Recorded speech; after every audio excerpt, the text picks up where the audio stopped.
that gifted heritage is bloodline to the kid. We champions. Ain't no stopping, ain't no end. We cutting off you haters. Snip. Arrows to the hand. I told them leave me alone. Don't make my guy come from his phone. Even told them knick-knack, paddywhack, and gave them dogs a bone. I told them I go hard. I told them just to let it go. I told them that I tell them when I win how I told them so.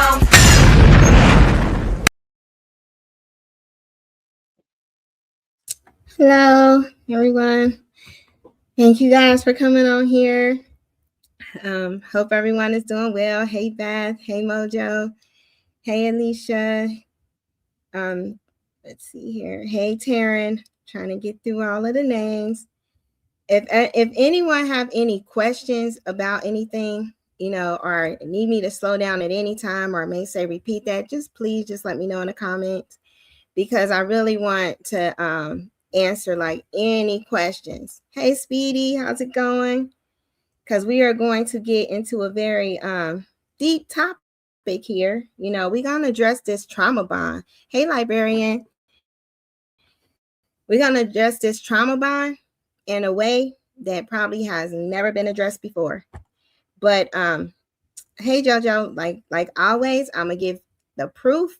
And I mean, it goes deep, because a lot of times we suffer from what they call the trauma bond.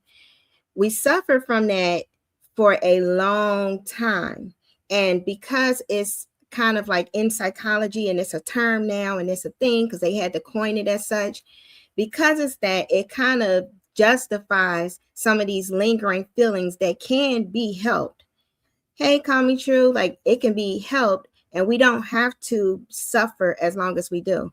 But because there's so much lack of information, misinformation, false information, hey, Vasilma, about the actual root of this thing and what it actually does to the brain, then we kind of go based on, like, if it's a Medusa head, we base our actions on one or two of the snakes. We want to know what the root of it is. Let's get to the Medusa, because we tired of ruminating. We tired of thinking about something that is really of the kingdom of death, because that's what they covenant with. That's what they contracted to. So when we're thinking about dead things like a relationship and all of that, and we're going to try to do some necromancy and resurrect that thing like Pet Cemetery, you're going to get an alternate version of something way worse than you've ever had before. Like, it only continues to get worse. No one gets what a narcissist. I don't care how many videos are out there, how many people are saying you just supposed to hang in there, you just supposed to keep praying for them and all of that. I'm going to show you. No, you're not. You're dealing with a cursed object. If you don't get out, it will take you out. And it's as simple as that. The church say one thing and they wrong. At some point, I call them out on it. Like, hey, man, you're wrong about that. Because you got a lot of people up here suffering. Hey, Cynthia, you got a lot of people suffering. They stand in situations because of doctrinal beliefs. Or they stand in situations because of toxic hope. Or they stand in situations because of what relatives or different people are saying that is literally causing them to have demise from the inside out. So it is taking them out of this earth from the inside out. And you just at some point got to be real. Like, no, that's not how it's supposed to be. Hey, Mark Taylor, how you doing? And so we're going to go over this, and we're going to talk about, how it is, and we're going to keep it all the way real, because there's so much evidence. And not only has it been, something that has affected the health part of things, like you got the psychiatry part that they do some things with this, but then you have your industry part, your occult part. They just had all of this Epstein files come out. All of that is part of what has been going on with the narcissistic demonic shell we were sleeping with, because they are gone and something else came in, and it can switch them out. So here and there, they might be there every now and then briefly. Like, most of us never really met the real them. Usually that happens at night, but we think we love these demonic things, but I'm going to show you the video on what you really love. It is not that thing. So we can, kind of start it out with, you're welcome. And the reason why I like going through this, because over the years, I grew up in this stuff. So not only do I do this like professionally, because a lot of people be into receipts and stuff like, hey, are you qualified to diagnose this? Are you qualified to do that? Yes, yes, and yes. All the yeses are there. Qualified on the minister part, qualified on the professional part, did it, had the even whatever you call that, post certification in specifically personality disorders, can specialize in it. But when you went through this yourself, none of that stuff, and you really looking at things like, hey, this ain't even working. I don't care what you prescribe, and I don't care how much therapy, something else is going on, and you yourself had to get out of it, and you yourself had to get delivered of things, and it's a lot of secrets in the family. You want to be truthful. At some point, people you just got to keep it real. And a lot of the reason why it's not told a lot in the medical profession, because you have a lot of boards and different things that watch your stuff, watch anything that you do.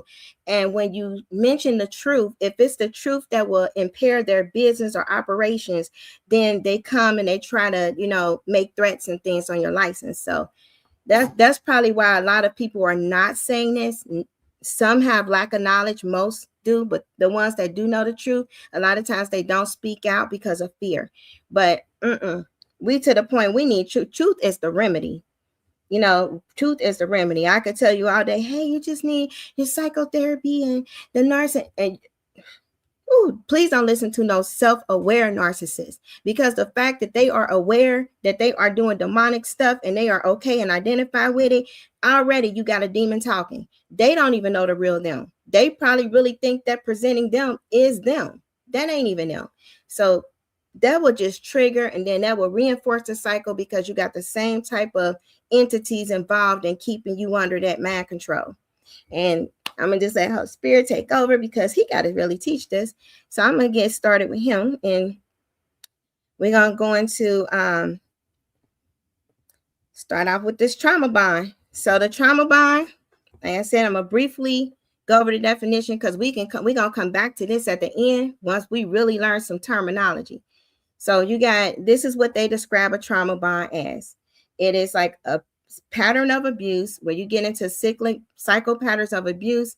Usually you got the tension building. So you got the narcissist up there arguing, picking at you, talking about you. It can be out the blue. You ain't gonna cook no more. Oh, you don't never cook. Oh, so you don't feel like cooking or whatever. Or you gonna wear that? Or, what we were supposed to go somewhere. You ain't never on time, but they told you a different time. The gaslighting and stuff is when tensions are starting to build, because it's just little drips, like a faucet dripping, little nitpicking. Oh, you gonna sleep like that? Why you chew like that? Why you cook that? I don't like this. Where are we going? This taking too long.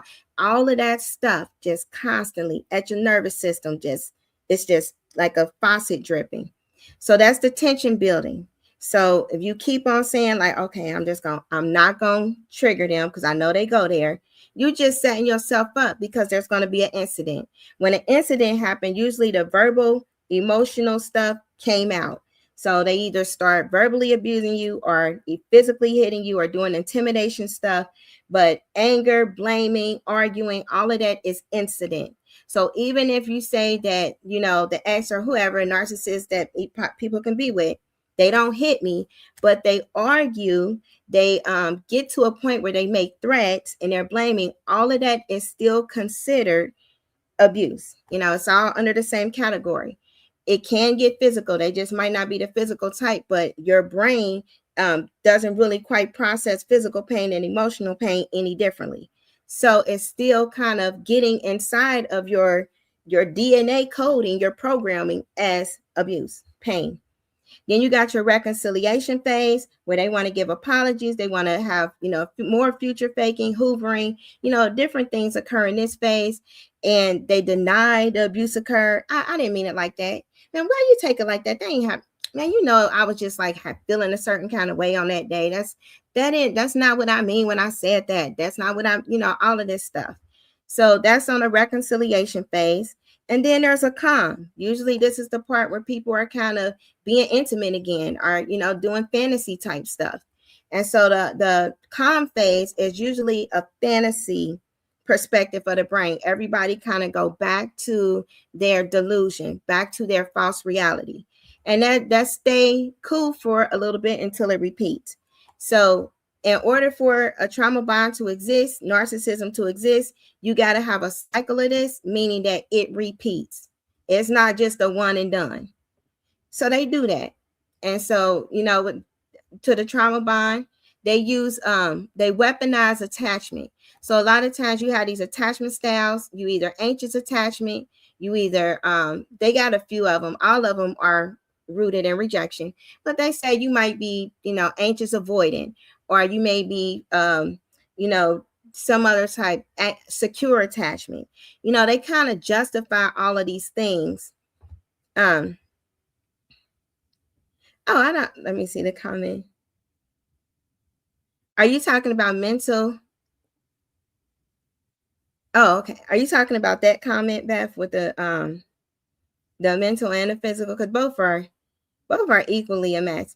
But all of it, when you're talking about these attachments, when we get into this, a lot of things are put out there, but I feel like it's misleading, because if you are identifying as an anxious attachment, instead of getting to the root of fear of abandonment, unloving, rejection, you will still be trying to fix yourself and putting life on hold, thinking that something else will change. If I I can see they're avoidant attachment, so I'm just going to not call, or I'm just going to back off or do this and that, because they're avoidant attachment. No, they got avoidant demons, that don't attach. Please don't attach, because it's demons, and it's going to eventually backfire and jack you up, because that's what they do.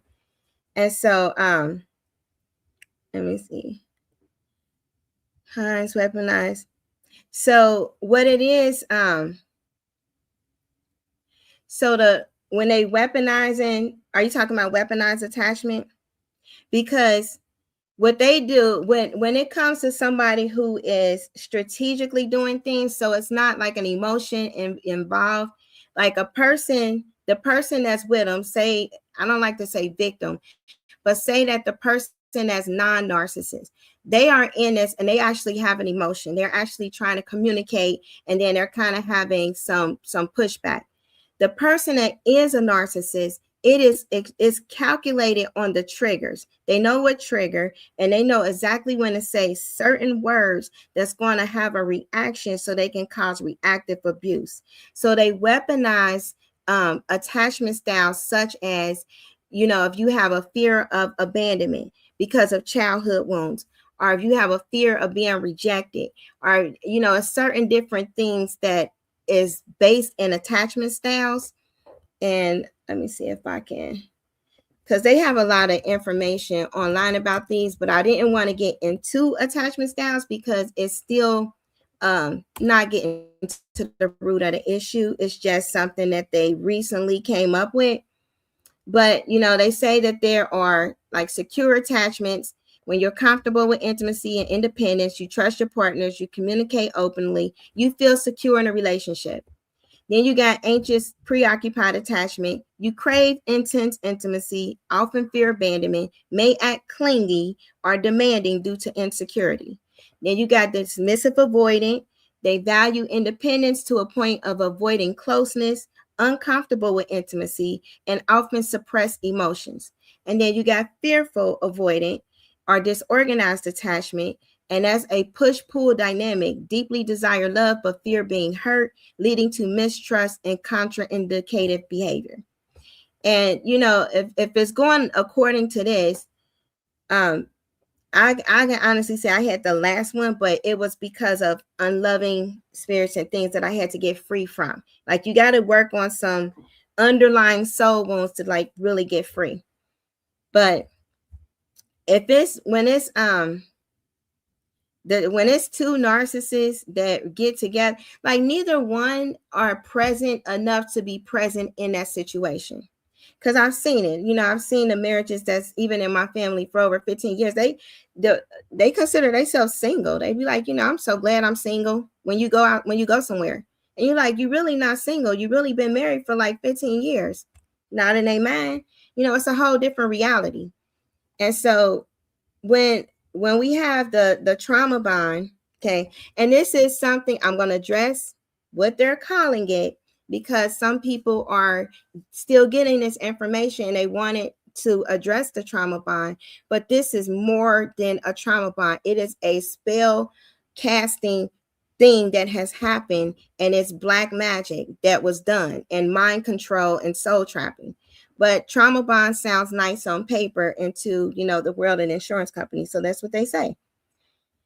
And so it's they do have some symptoms here, though. They do have some characteristics that relates a lot of things that happens with the black magic sorcery to narcissism, to what they call narcissism.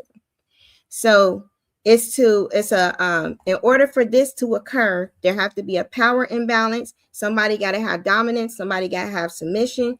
They intermit reinforcement. Sometimes they nice, sometimes they mean. Then they give this cognitive dissonance. And then this is what causes the person to start rationalizing behavior, minimize the abuse. All of that occurs. And then they start justifying it, and then they start blaming themselves. And a lot of us kind of went through that. Like, we'll start blaming ourselves for stuff. Like, they get mad. We shouldn't have been angry. We shouldn't have yelled the way we did. We shouldn't have lost our temper. No, you're dealing with a demon that caused you to do that. They made you do that. And it keeps this together. It keeps false hope together.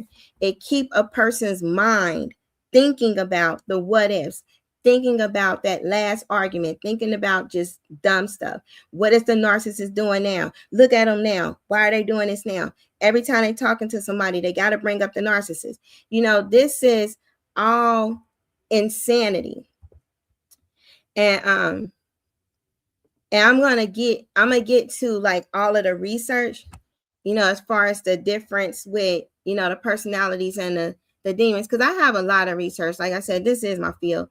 But I have research even from like Harvard and stuff that they actually explain it in their physics world. So even if somebody is not, spiritual on that level, hey, we to the point now, you can see how them files is going. The occult is in the government.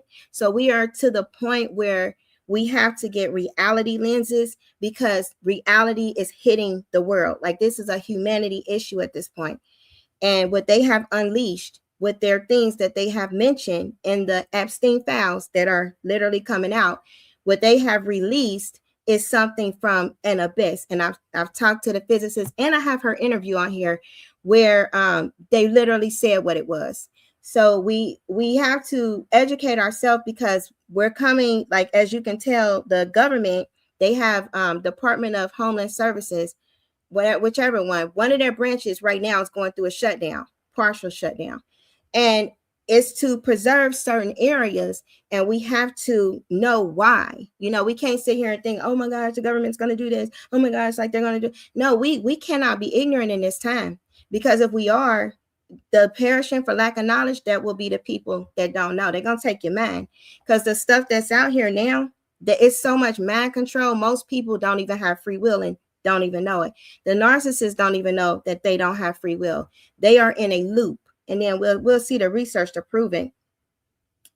But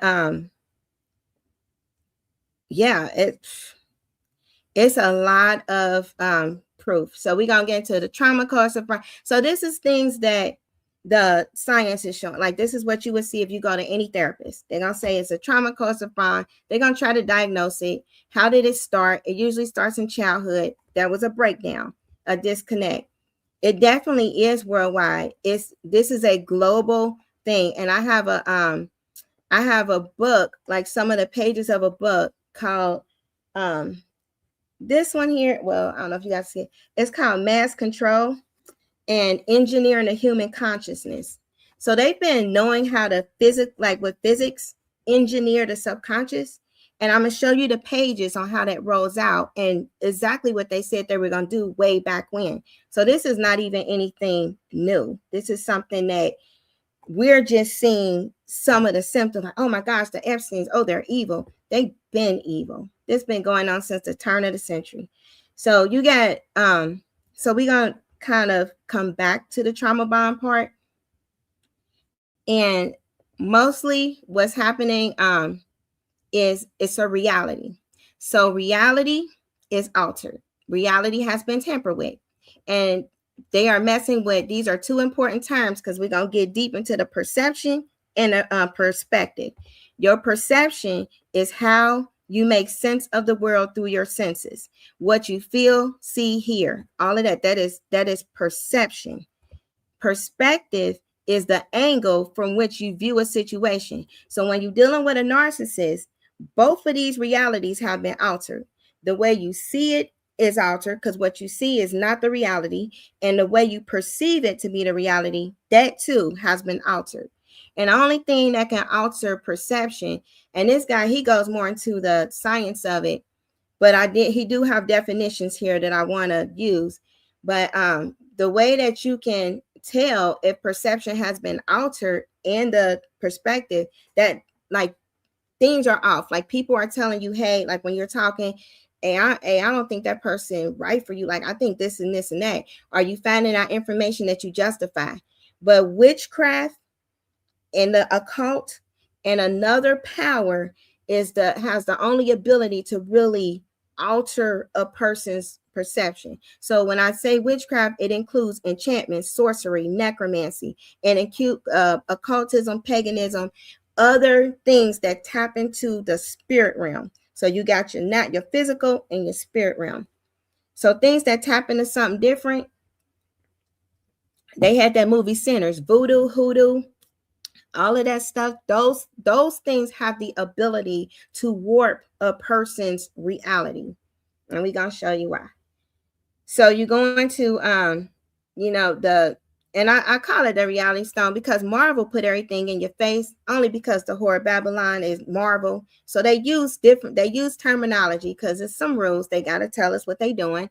And they do. They put it right in our face. So the reality stone here, it was like in this dark world Thor thing, but it did involve dark matter and it had an ether to it and it was able to change to liquid. And those things, when we looked at the video with the German guy, those things were observed. And it came, a meteor, however they want to say, came. It's not alien. It's actually something different. And they want you to kind of, they put even few, they got this little beef going down talking about he after the reality stone. So they do little things to try to, mock and put things in people's face.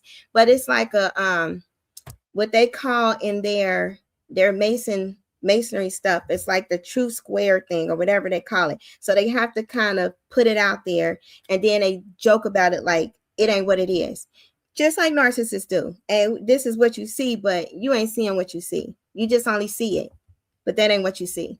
You see, that's how they do. And everything with witchcraft and sorcery and stuff is with words. So it takes a whispering spirit, like somebody had to know about this. That's why narcissists are very calculated. They've been doing this for so long. They train themselves in manipulation, intimidation, and domination. Those are the foundations for witchcraft. Not all the way sorcery going to other stuff, but some people are into witchcraft and sorcery. So not every sorcerer or not every witch is a sorcerer, but every sorcerer can do witchcraft. So, and voodoo, I put voodoo, hoodoo, and all of that stuff right on in there because you got spiritualism and, whoever doing incantations, whenever somebody's invoking spirits and using fake altars, there we go. So their goal is to get to the spirit. So our bodies, the way we are made up, we are physical and we are a spiritual being. We have a soul, our energy force, the bridge between the physical world and the spiritual world. That's our soul. Our spirit gives the blueprint. That's your human spirit. You born, God speak a promise over your life. Your human spirit exists. You are in existence. You have a code, your DNA code that comes down into through the umbilical cord. So your family tree, whatever they were dealing with, the angel of death kind of look at 6 weeks, and then they kind of see what's going on with that. Then your spirit is attached. So I'm gonna show you the Matrix lady, Sophia. So she I want to say this disclaimer because she do something different and she got unauthorized access in the spirit realm, she's speaking facts, but it ain't all true. So the soul is 6 weeks. When you have a development, once the baby can get life from that umbilical cord or the respiratory cardiovascular, that's 6 weeks in the embryo, which is kind of consistent with the 6 days he made man, made him a living soul. So we get that at 6 weeks, not quite 12. But you know, they say what they say, but to justify stuff. But she right on the.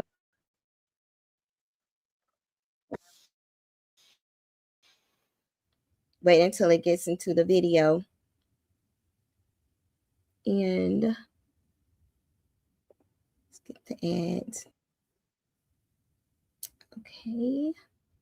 So she gonna talk about how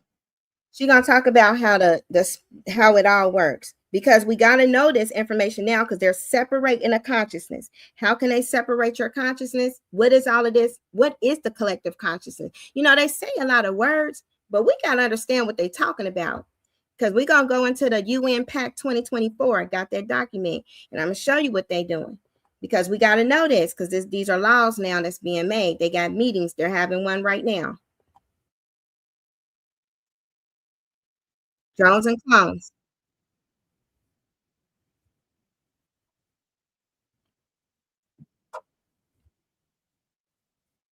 And this is going to relate into the soul hunters, the false realities, to everything being taboo. But when you're getting into the different types of beings that are here now, that's walking amongst us, you got your Nephilim. You're dealing with Nephilim.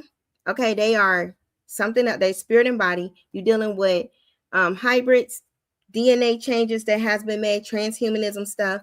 You're dealing with some of those. You're dealing with witches and warlocks, are people whose conscience they willingly gave up. All of these can be possessed by dark entities. And then you're dealing with people that just may not know what's going on. And then you're dealing with people that do know what's going on. But the ones that don't have the conscience is in the first 3.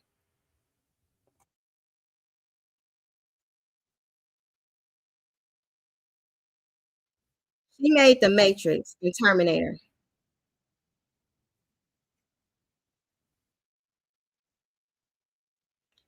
Oh, okay. So you can't hear. So let me do this. Sorry about that there.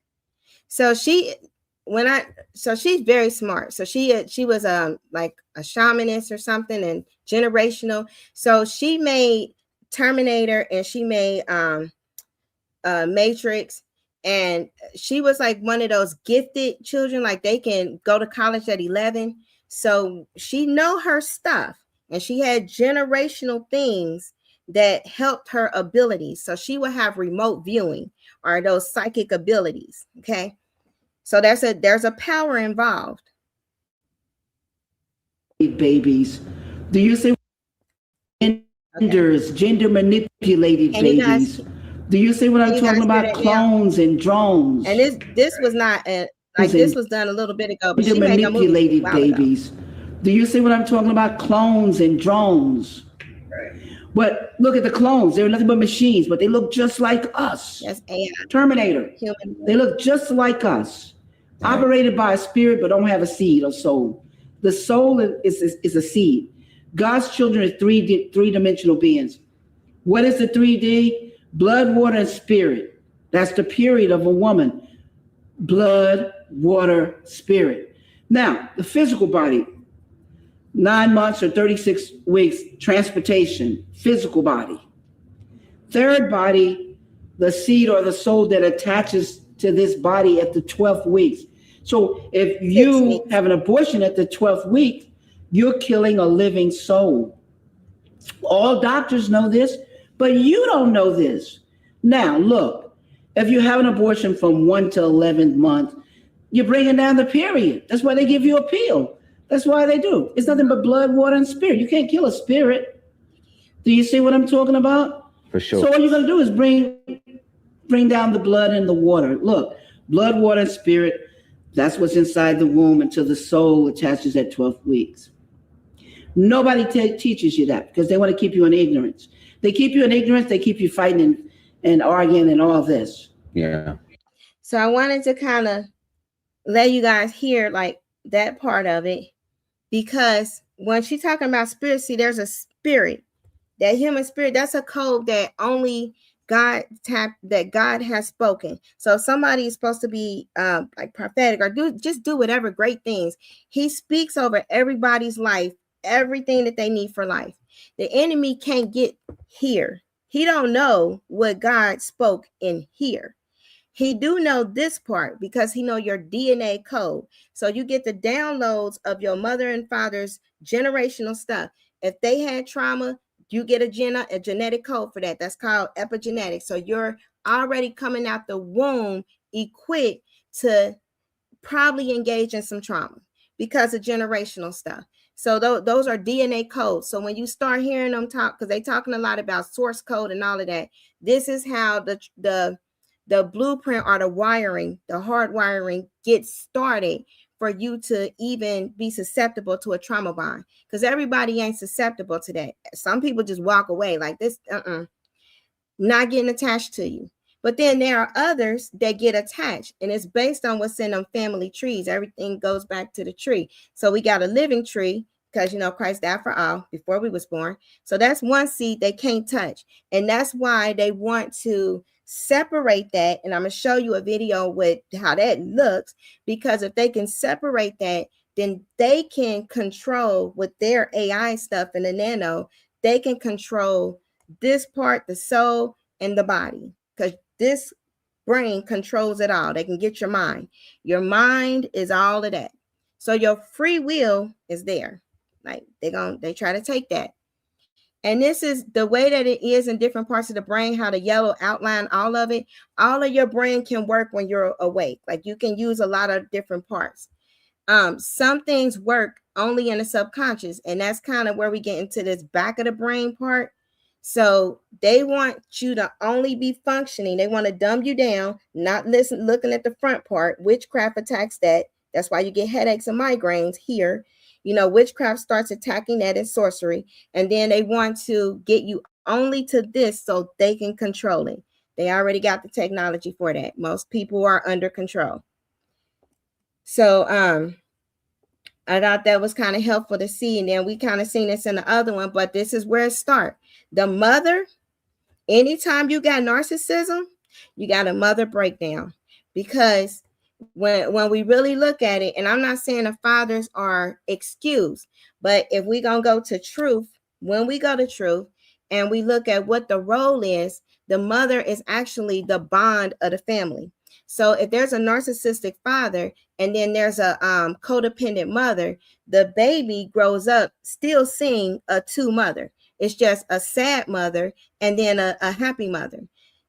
The narcissist, they see an angry mother and a happy mother, but it's going to train the baby to be split. So if we grew up in one of these homes where the parents was kind of tripping, we split. Whichever way we split, that's kind of, based on which parent was the narcissist, or if you had two narcissists, then you kind of all the way split.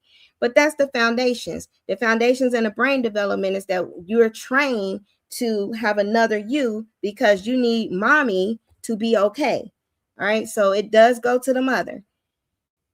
And then we go to, let me see the parts. So when I'm looking at this screen here, this is how that works. You got the original self. Remember that yellow thing that was in the brain. Okay. That's your spirit that was spoken over you at conception. There's a flash of light that happens. We've seen that in other videos. Shoot, you're alive. You exist. That flash of light, that's your star. Sorcerers can see the star. Everybody can see, all right, this is a person who got a bright star. So they're going to make a huge contribution to life. Now you got a team that's ready to see what the DNA going to allow them to do to either steal that star, destiny swap, or put that light out. So they do things. And you probably get a family that's kind of toxic or some things go on, but it causes you to be split. And this can be born out of wedlock, because we got two main commands, but I ain't gonna get into that. That reference is not there. But we have the reason why God put man and woman together is he wanted to produce godly offsprings, and that is in the scripture. He wants godly offsprings. So you can't have that if you got a split home. You can't have that if like one parent is narcissistic or there's an abused home. It has to be two loving in God parents that produce godly offspring. Satan know that. They've been planning this for a long time. I'm going to show you that in the next slide, where CERN literally calculates generation and when to insert things. So we have the baby. So we're here, family system, the baby. This cult part, the baby split. So you had happy baby, good mommy, happy baby. And then you got a part of the baby that can see when mommy is sad. It's going to identify and attach to that. So it's going to either be overly protective and try to protect Jezebel, or it's going to become Jezebel. Okay, but it's going to be loyal to Jezebel. Jezebel is the main principality that kind of gets in that home and causes a person to be narcissistic. They are ruled by the Jezebel kingdom. Jezebel is over witchcraft, occult, and a lot of stuff. She worked with the sun thing too. They call her Inanna. So you're dealing with those kind of powers, and that is why the home have those symptoms. But the person is going to be loyal to the Jezebel. They're gonna love Jezebel. They're gonna be attracted to Jezebels. They're gonna like the women that's built and that show all of that, because that's how Inanna is built. You know, this stuff go deep. But let me see. So here, what if it's two narcs? Yeah, loyal to the cult. They narcissists. When we get here to these altars, narcissists, the altar is Jezebel. That is their idol. That is who they serve. That's their God. You know, it's not even each other at that point. Their mind is gone. They are not in touch with reality. None of my narc patients are in touch with reality. When they talk, it's they only talk like they have this astronaut helmet on of the bubble of self, and that's all that they hear is self. That's it. And it's like a helmet. And they don't see nothing outside that helmet.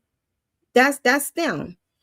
And every conversation is them. You know, if a child is born, or how you do this to me? What is this gonna do to me? How am I gonna be able to do this? You know, that's it. It's not even nothing else that they can comprehend outside of self. And what am I gonna do today to get something for me? You know, so that's how Jezebel operates. Because she was, you know, the character in the Bible, she was a queen, but there were many wives, and she wanted to be top wife.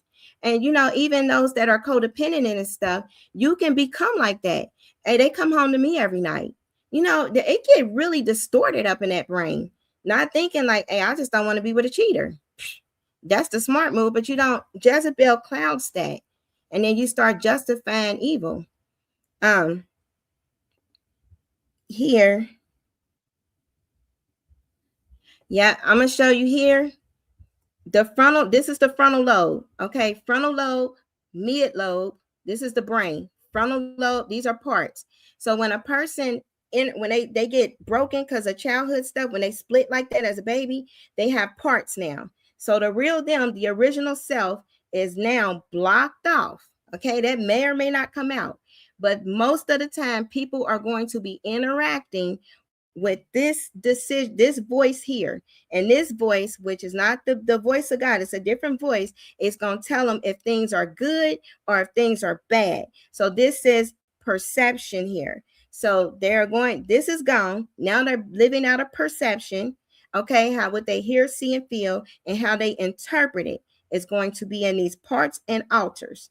So nothing is, once this has split off, reality is altered, just like we got altars. They use the words because they tell you what it is. They just use homophones. Homophones sound the same, different spelling, different meaning, but they know what they're doing because everything is done with sound. So you got, so the frontal lobes is the main damaged area. That's the enemy target. If he can cut off your logic and reasoning and get you to only think with the reptilian part, the back of your brain, he can control that with the nanotech. The nanotech can control the back. It can't control your free will and thinking and figuring stuff out. Can't control that, so they cloud that. They sedate that. You got drugs, alcohol, stuff in the food, all of that stuff, graphene, everything to control that. music, sorcery, witchcraft, black magic controls this. So let me see here. I'm trying to get to the questions too. It was some that I really wanted to address. I'm trying to think if I know Cynthia, my daughter too, my oldest, and she only think about money and the stock market. It always go back to that. But that's what they call preoccupied, and then they go into like mania, bipolar, schizophrenia and stuff. But ultimately, they gave themselves up. If you separate from God, separate from yourself, and separate from others, you jacked up. You got this goes into the two main commands in life. What did he tell you to do? Love your Lord, your God with all your heart, all your soul, all your mind. That's your spirit. That's the first one. The second one, love your neighbor as yourself. With these people that split off, they feel like God hates them. They separated from that. Or they just reinvented who God is. They do that all the time.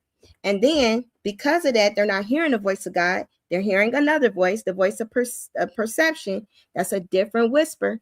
And then that one is dictating their parts and altars. And because of that, they're not hearing the voice of God because they separated themselves. Then they abandon themselves. Because once you abandon yourself, they reinvent themselves. They don't want to feel pain.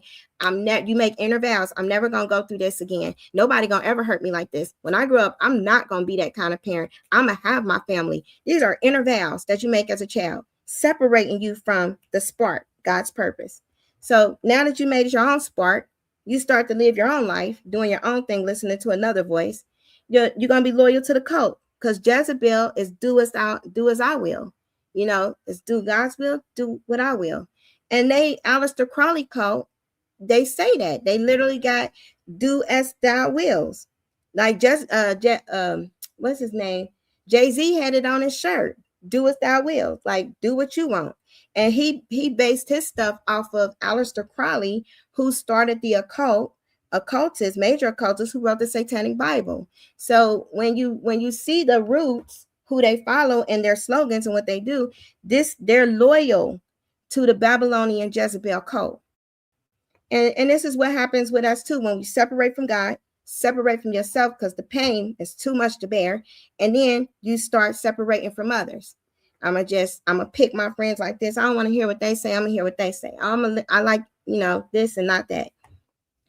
So that's kind of how that happens. And it's a whole brain body disconnect that goes with that. And just to kind of, tap on that a little bit, this is like research, so you can screenshot it, look this up, it's on there.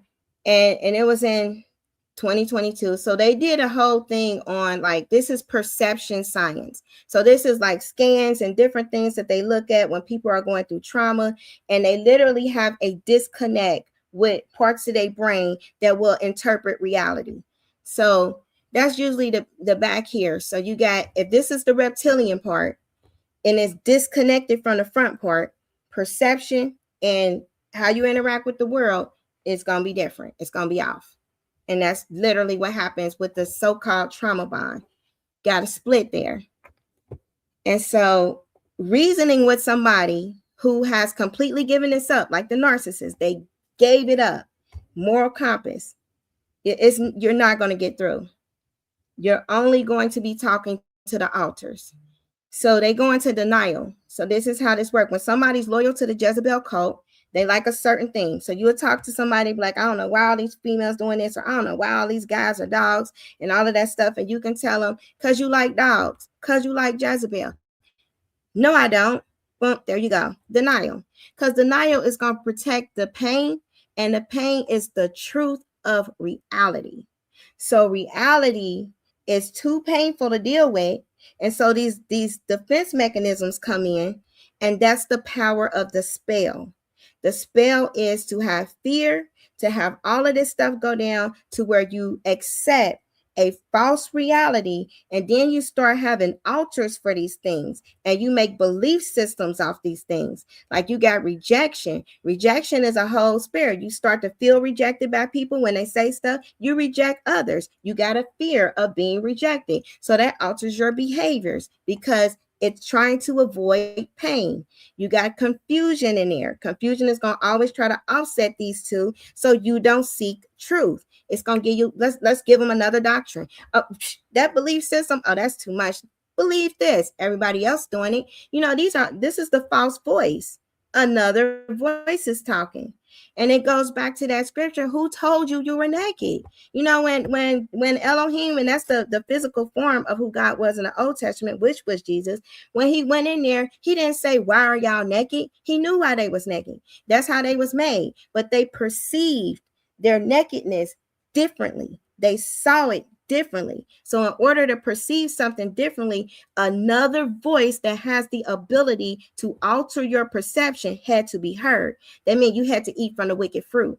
You had to eat from the tree that opens up evil and your ability to determine what's good. That's that whole translation. It's not that it was good because God was good. It's the interpretation. You get to determine what's good, and then you get to see evil. Okay, so something else happened, and he said, who told you? He addressed the source. And that's where we at now. Like anytime we start believing something, we got to question who told us that belief. Who planted that initial seed? Where did they get their information? Because if the information ain't coming from God, who got the ultimate, that's a lie.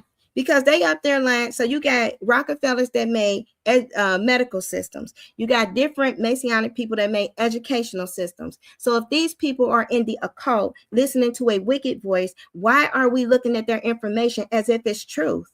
Why would the devil be honest? That's not in its nature. That's like listening to a narcissist. It's not in their nature. It's not in their makeup, their blueprint. So we have to get to the point where we start using our frontal lobe, common sense. I'm not about to listen to you because you speak lies. It's not going to be honest. So it's a waste of time. And I don't need to be confused because see confusion here. So you can listen and you can be like, well, maybe they don't lie all the time. Denial. You know, the lying spirit, let's get to lies. There is a lying spirit. Okay, and this came in Jezebel time. This lying spirit was up in there talking to God. Hey, your king up here tripping. I'm gonna paraphrase this. Your king up here tripping. I need a job to do because you know we didn't got kicked out of heaven, but I don't want to go get chained up like my ancestors there. So I'm gonna help you out. Can I go and be a lying spirit? Do my function of lying? Can I go and do that to that man down there, your so-called person, because he ain't listening to you? God was like, okay, because he told him not to do it. And then he even sent his person. He sent his prophet, God, his own people. Hey, this is what it is. Ahab was mad. I don't want to listen to you. I'm going to listen to my own people. So the lying spirit, like, God, how long are we going to let this happen? You know how we you know how we get down. So God allowed it.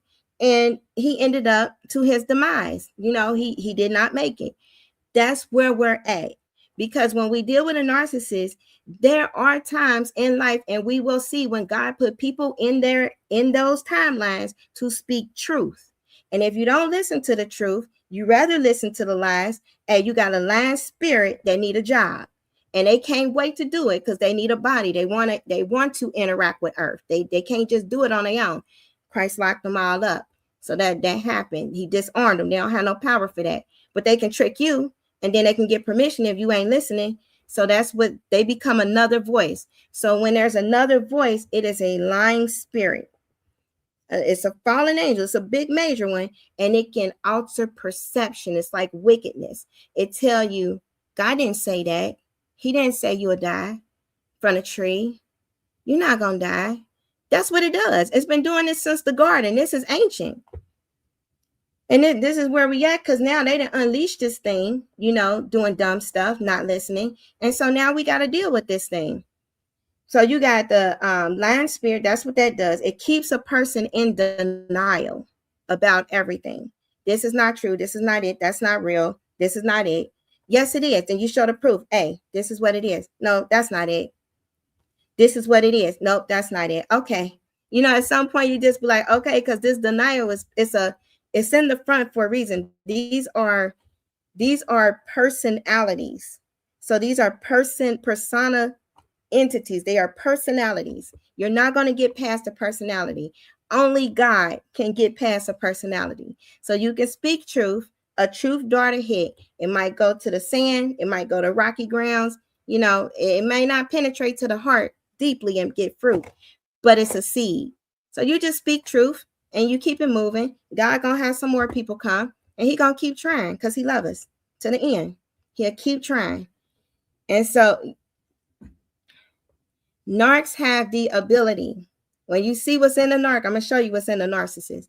They have a supernatural ability to tell lies, go to court, have everybody on their side. It's like magnetism. You know, it's like you look at a person, a judge, and everything. Like, I know you don't believe this shady character. Look at the rap sheet. They believe that shady character. They have an aura of spell casting, and they put people in a trance, literally. And it's like, you know, they make sacrifices to do that. Like, they sacrifice the people they with to their gods, their children, everybody. You know, my mom was tripping. Like, they would do that. They children, bye. It doesn't matter to them. I'm gonna show you that on this video. As soon as we get off of this, I'm gonna show you that one. I'm gonna show you some people, and I don't want it to be a trigger, but this is how they feel. You think females got natural affection? No, they do not. Not if they're narcissists. They're a whole witch. Witches hate children. So you got bitterness, unforgiveness, this unloving. So if you're dealing with some of these feelings, they might be there, you know, because anytime you got trauma, you got the separation. So you might have constantly replaying hurtful memories, a desire for revenge, a cynical outlook, passive aggressive behavior, a tendency to drain energy from those around you. These are symptoms of a bitterness spirit. Just like lying is a symptom of a lying spirit, bitterness spirit. They proved this with epigenetics when they said, you know, in their research, that there is a spiritual force that influences the expression of our genes, meaning they can turn them on and off, which means our genes is like our soul, our mind, our behaviors and actions.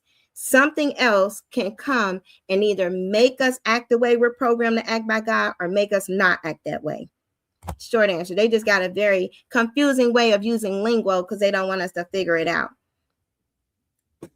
Yeah, they believe. I'm telling you, it is a spell. They do. And you will have a hard time with all of the evidence proving that this narcissist is wrong. Especially if they're female. And I'm saying that because I'm not saying the male narcs are not bad. Yeah, they will show up in court and do the same thing. But the goal of narcissists is tied to Jezebel. Jezebel is the marine kingdom, okay? I did a video on that. I showed the little snake people. So they empower the female, and their mission is to destroy the man. And they say it's the mission because the man, the seed of the woman, crushes the heel of the serpent, and they bruise the serpent bruised the heel of the man. So because of that prophecy, every male that carries a seed, that is the target. That is the target of this whole global agenda. You're going to see it in a UN pack. They have to destroy the man because the man carries the seed of life. A lot of them ain't human. They eat, you know, they doing what they do, the munchies on the humans. So they not human like you think. I've seen some things my own self. Not what you think. And, you know, they got their own agenda, and their agenda is they got a war against the men because the men naturally, that spark is to protect the female, or protect the family, to protect the actual tribe. I'm going to show you the definition in, you know, the whole concordance where it say the roles. Mother is defined as bond of the family. Father is defined as chief, protector, provider. That is the role for the names, for the titles. And because of that, the whole agenda from jump was to separate the head, get rid of the men. You can empower the women, but they are enslaved. And then you have the offsprings. By generation 3, we control them. Okay, that's how mass mind control works when you're engineering the human brain. 3 generations. Why 3 generations? Because the iniquity of the man goes to 3 generations. That's biblical. And we're going to see that. because they know everything. They know the rules. That's why Trump said there are rules to this. The devil guy, he got defeated. You know, he ain't just got them keys no more. We got the keys. He just got to trick us. The tree. You got to get the whisper. So he launched the Jezebels. He been doing it since the days of old. He know that, all right, they feeling a little bit inferior. Let's get them some, let's talk sweet nothings to them. We can get them on our side. They gonna destroy the man. Been going on since the days of old. So if you got an unloving spirit, then you got some self-rejecting feelings of worthlessness, having difficulty giving or receiving love. You know, some distorted perception, negative self-talk in the mirror. Man, I need to do this. Self-disgust. Look at that. I gotta work out. This is too much. This is sagging, you know, all of that. You know, not feeling good enough, feeling insecure and inability to maintain healthy, loving relationships. Short form, it's one of the Antichrists, because Christ is love. And it make that difficult to see, because it's designed to separate you from God's love. So it's like, it's what they say Christ is. Name Yeshua. It means salvation, deliverance. If you really look in Hebrew, his name is in every letter. Like, it's just no denying it. But since they changed the language, it's kind of all off right now. You know, people got to search for that. But he gave us something, a human spirit. His spirit co-perceives with that, and we'll see that in the translation. We have a co-perceptor. That's the good part. He's his God's spirit. They can't separate it. We got to give it up. And this is how they do it. Sorry, let me get to the one before that. They surprised me with, yes, that I'm telling you, when a snake get to talking, they got the split tongue. It's a bunch of stuff that just rattle off. They don't even slow down and catch a breath. You just be looking like, they do that so good. I mean, they have an ability to have illegal plants, get them stolen, and be able to file a police report and get insurance money for some illegal plants. Okay, calling them exotic. This is some stuff that you gotta. It's Ripley, see it to believe it, but they do it. I've seen it. And then, so these things here, because they are so horrible, feeling these altars that we got altars for with Jezebel, then they give you this system: fantasy, lust, fear. You know, these are some of the things that kind of cushion it. So you just go into a fantasy, and most people live in that for a long time. They can dissociate, and to them, the narcissists, they just tripping. Like, we got a bond, we Bonnie and Clyde. Remember, both of them, you know, didn't make it. We do know that, right? That ending did not end well. It was a horrible life for them. They was on the run and did not end. Like, they did not live. So that was a horrible situation. But, you know, we be like the power couple, all of this stuff. That's the fantasy. So we're going on trips, vacations. We're gonna have this money. We got this image. We look good. Look at us, babe. We look good on camera. Look at this. You know, we got this family. Look at our kids. Everybody want to be like us. You know, then you see on the thing, they didn't off themselves and the person too. You know, this is all this stuff, wickedness. It's all evil. It's nothing good that comes from Satan. Give him back his props, because it's not worth it. You see what they did to Kanye. He gone. That ain't even a real him. He's somewhere. I don't know. They done transferred him so much. Ain't no telling what is going on with his stuff. But you got anger, control. Anger is to protect rejection and pain. So these are your protectors. You're gonna feel a certain way, isolate. You're gonna go into depression. You're gonna shut down. Your emotions and stuff is in the back of the brain. So you're gonna, except for depression, that's in the front for some reason, because of witchcraft.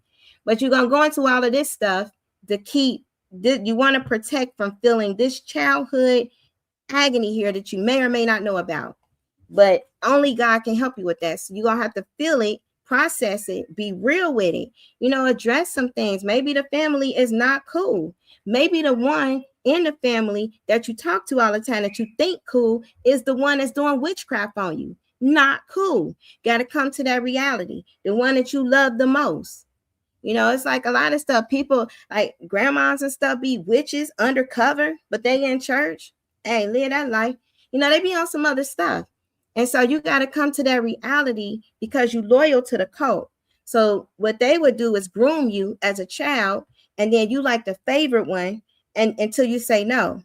But it's to all make you the next one. You know, it's witchcraft. Woo, they be them daughters. I'm telling you, we was trained to do stuff we should never have even known about. I'm gonna keep it there, because you just shouldn't even know about certain things. But it's all to seduce, you know, to get things for nothing, to pretty much get inside people's head. Seduction. And that's evil. And so I want to show this, because I said I'm gonna show this one with the generation. So this we're going into CERN, because I gotta prove, you know, I gotta show how this relates to that. And it's all we still talking about narcissists, soul hunters, false realities, taboo. This is the taboo version. The real version, y'all can look at the ones on there that got credentials. They're gonna talk about this. It's gonna be repeated information, just worded a little different. But hey, they ain't gonna talk about this stuff. CERN, why was they looking for 3 generations in the 90s? You know, it's like, these are the right questions. You know, they call things an Adon, but you know, Adam, Adam, is Hebrew for man, right? So the whole thing is to replace the man. See, Satan got a seed. He has a race that he's bringing up. So you got Satan's children warring against God's children, his created children. Humanity is God's created children, is his species. You got Satan's species taking them over. So if they're not converting through adoption, through rituals and everything, going to the black magic side, then he's going to try to take them out. But trust and believe, this is an ancient war. And it's a fixed fight. It ain't Satan, Delulu. He the biggest narcissist. Delulu, he already lost in every timeline. He up there in the quantum, lost in every timeline. Because Christ is time. Like, it's like, how do you can't beat God. He is God. Like, everything that exists is. That's why he said, I am, period. And so you got all of this going on here. What they were searching for things. But I'm mainly going to bring the attention to this war. There was a war. Remember, we had a major war, a world war. Dark matter was on the scene. Okay. And dark matter's on the scene again. I've seen it come into the atmosphere. That's why they're watching for it. It changes the frequency of the earth. People get off. Your narcissist is going to be ziggity boo anytime dark matter enters into the atmosphere, because that is the hive consciousness. Okay. That is the main entity. They want to call it mothership, whatever they want to call it. Call it many different things. It's still the same wicked ancient tree from the days of old, from the garden. You know, that's what that is. So you got the dark energy that it produced. So dark matter came, told them some things, dropped off some little grades or whatever. They talking, having conversations on getting this technology together from the sea. So which one? So dark matter, if you're talking about the dark matter is, we're matter, okay? Everything that has a weight or substance or whatever is matter, okay? So we're matter. We are what you would call just plain matter.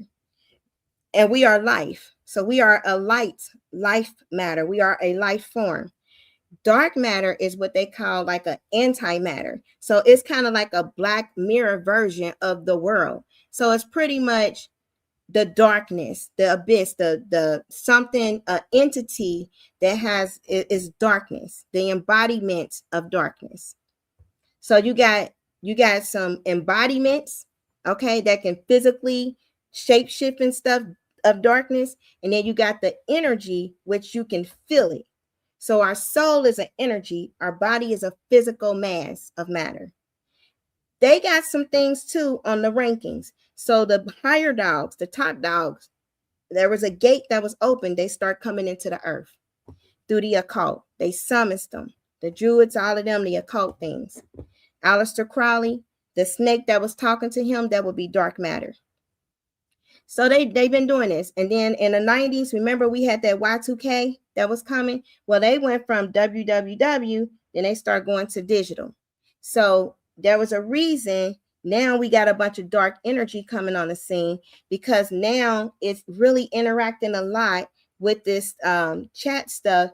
and getting people to do necromancy type things, Ouija board type things with the in between. So that kind of go there, and it cuts it off here. But this is CERN's own research, and they were very interested in 3 generations because they knew if we start in the early 1900s cutting off the head, then by the 3rd generation, the iniquity will be so high that generation won't even care who God is. Then we can make our move, because it had to be a falling away of the church first. That's in the prophecy. This wickedness can't come unless there's a falling away of the church. Jezebel hit the church. So now that Jezebel is in the church, and we got all these narcissistic pastors and whores and harlots up in there, dressing and looking crazy, talking crazy, doing crazy things, there's nothing to resist this. Okay, you can't resist evil if you're participating. So it's on the scene. But he always got a group. There's still a fixed fight. It don't take many. But if they the church, I had my words with them. And Monolith was involved. I talk about them things because these things appeared. They came when they had made that thing that had everybody get. These hit the scene. There was a reason why these had to hit the scene. All of that involved the frequency. And there's somebody on there that kind of say this on one of the videos who's a channeler. So, take it for what it is, because anybody that's channeling demons and they talking, demons ain't honest. Our beings, the fallen angels ain't honest. Nephilims are not honest. Everything is not demons. Demons are low level. You dealing with Nephilim, fallen angels, wicked spirits. You're just dealing with a lot.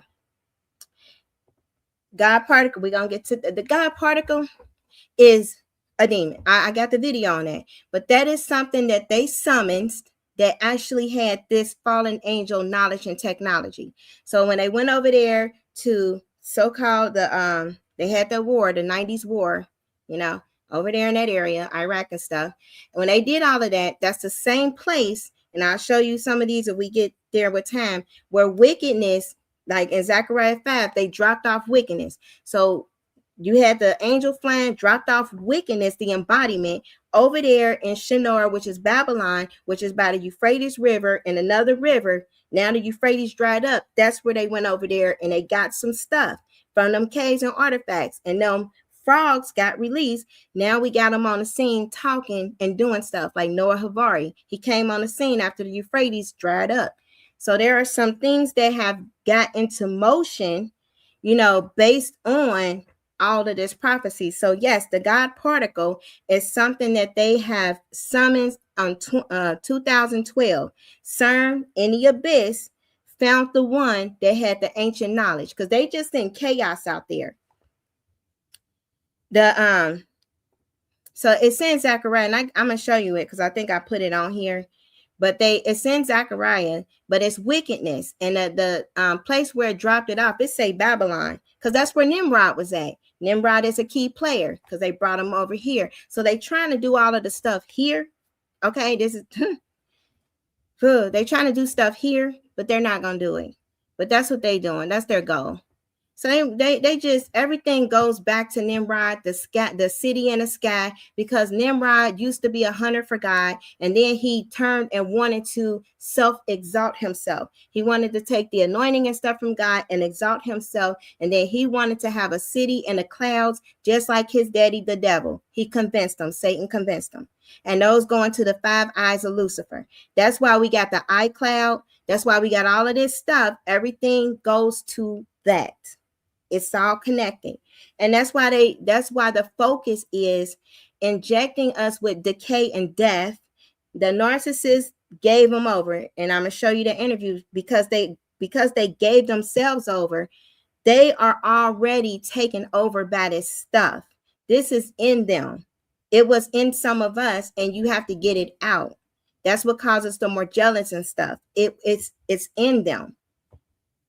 It embodies them. It already took their mind. Like when you talk to them, their mind is gone. They don't have, the only choice they make every day is to do something wicked every day. And they get to a point of time in the Bible where he was talking about the thoughts were wicked continuously for all men, for all mankind. How do it get like that? doing what the narcissists do. Dealing with them, and they ain't had no hope. It wasn't nothing there to help them. Yeah, they gonna be jacked up. That's it. It's contagious. After so long, you can only get beat down so long.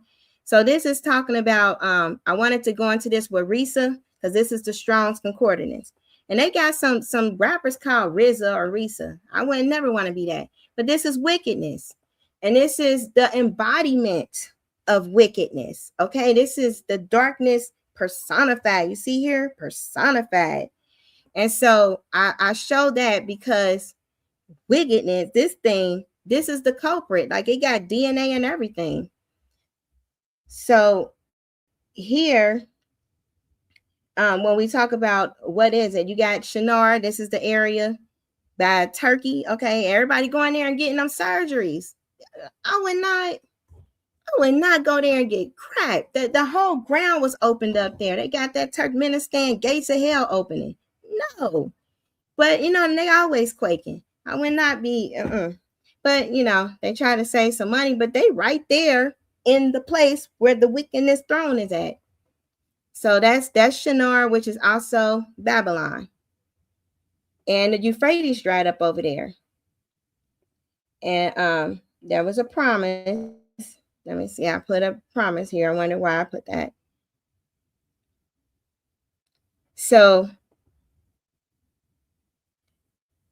I got to see why. Okay, here it is. So their goal is this is why they had the third and fourth generation. So the whole goal, even with the narcissist, the trauma bond, everything, epigenetics, they know that certain changes in the genetic programming, it goes down to the third, fourth generation, but it is based on God's promise, his word, because his word don't ever change. He said, I will visit the iniquities of the fathers that commence in idol worship. A lot of things, God be like, all right, I got you. I'm going to help you with this. I'm going to do this. You put another God before God. That's just one way to get cut off. Because he was like, I will not share my glory with another.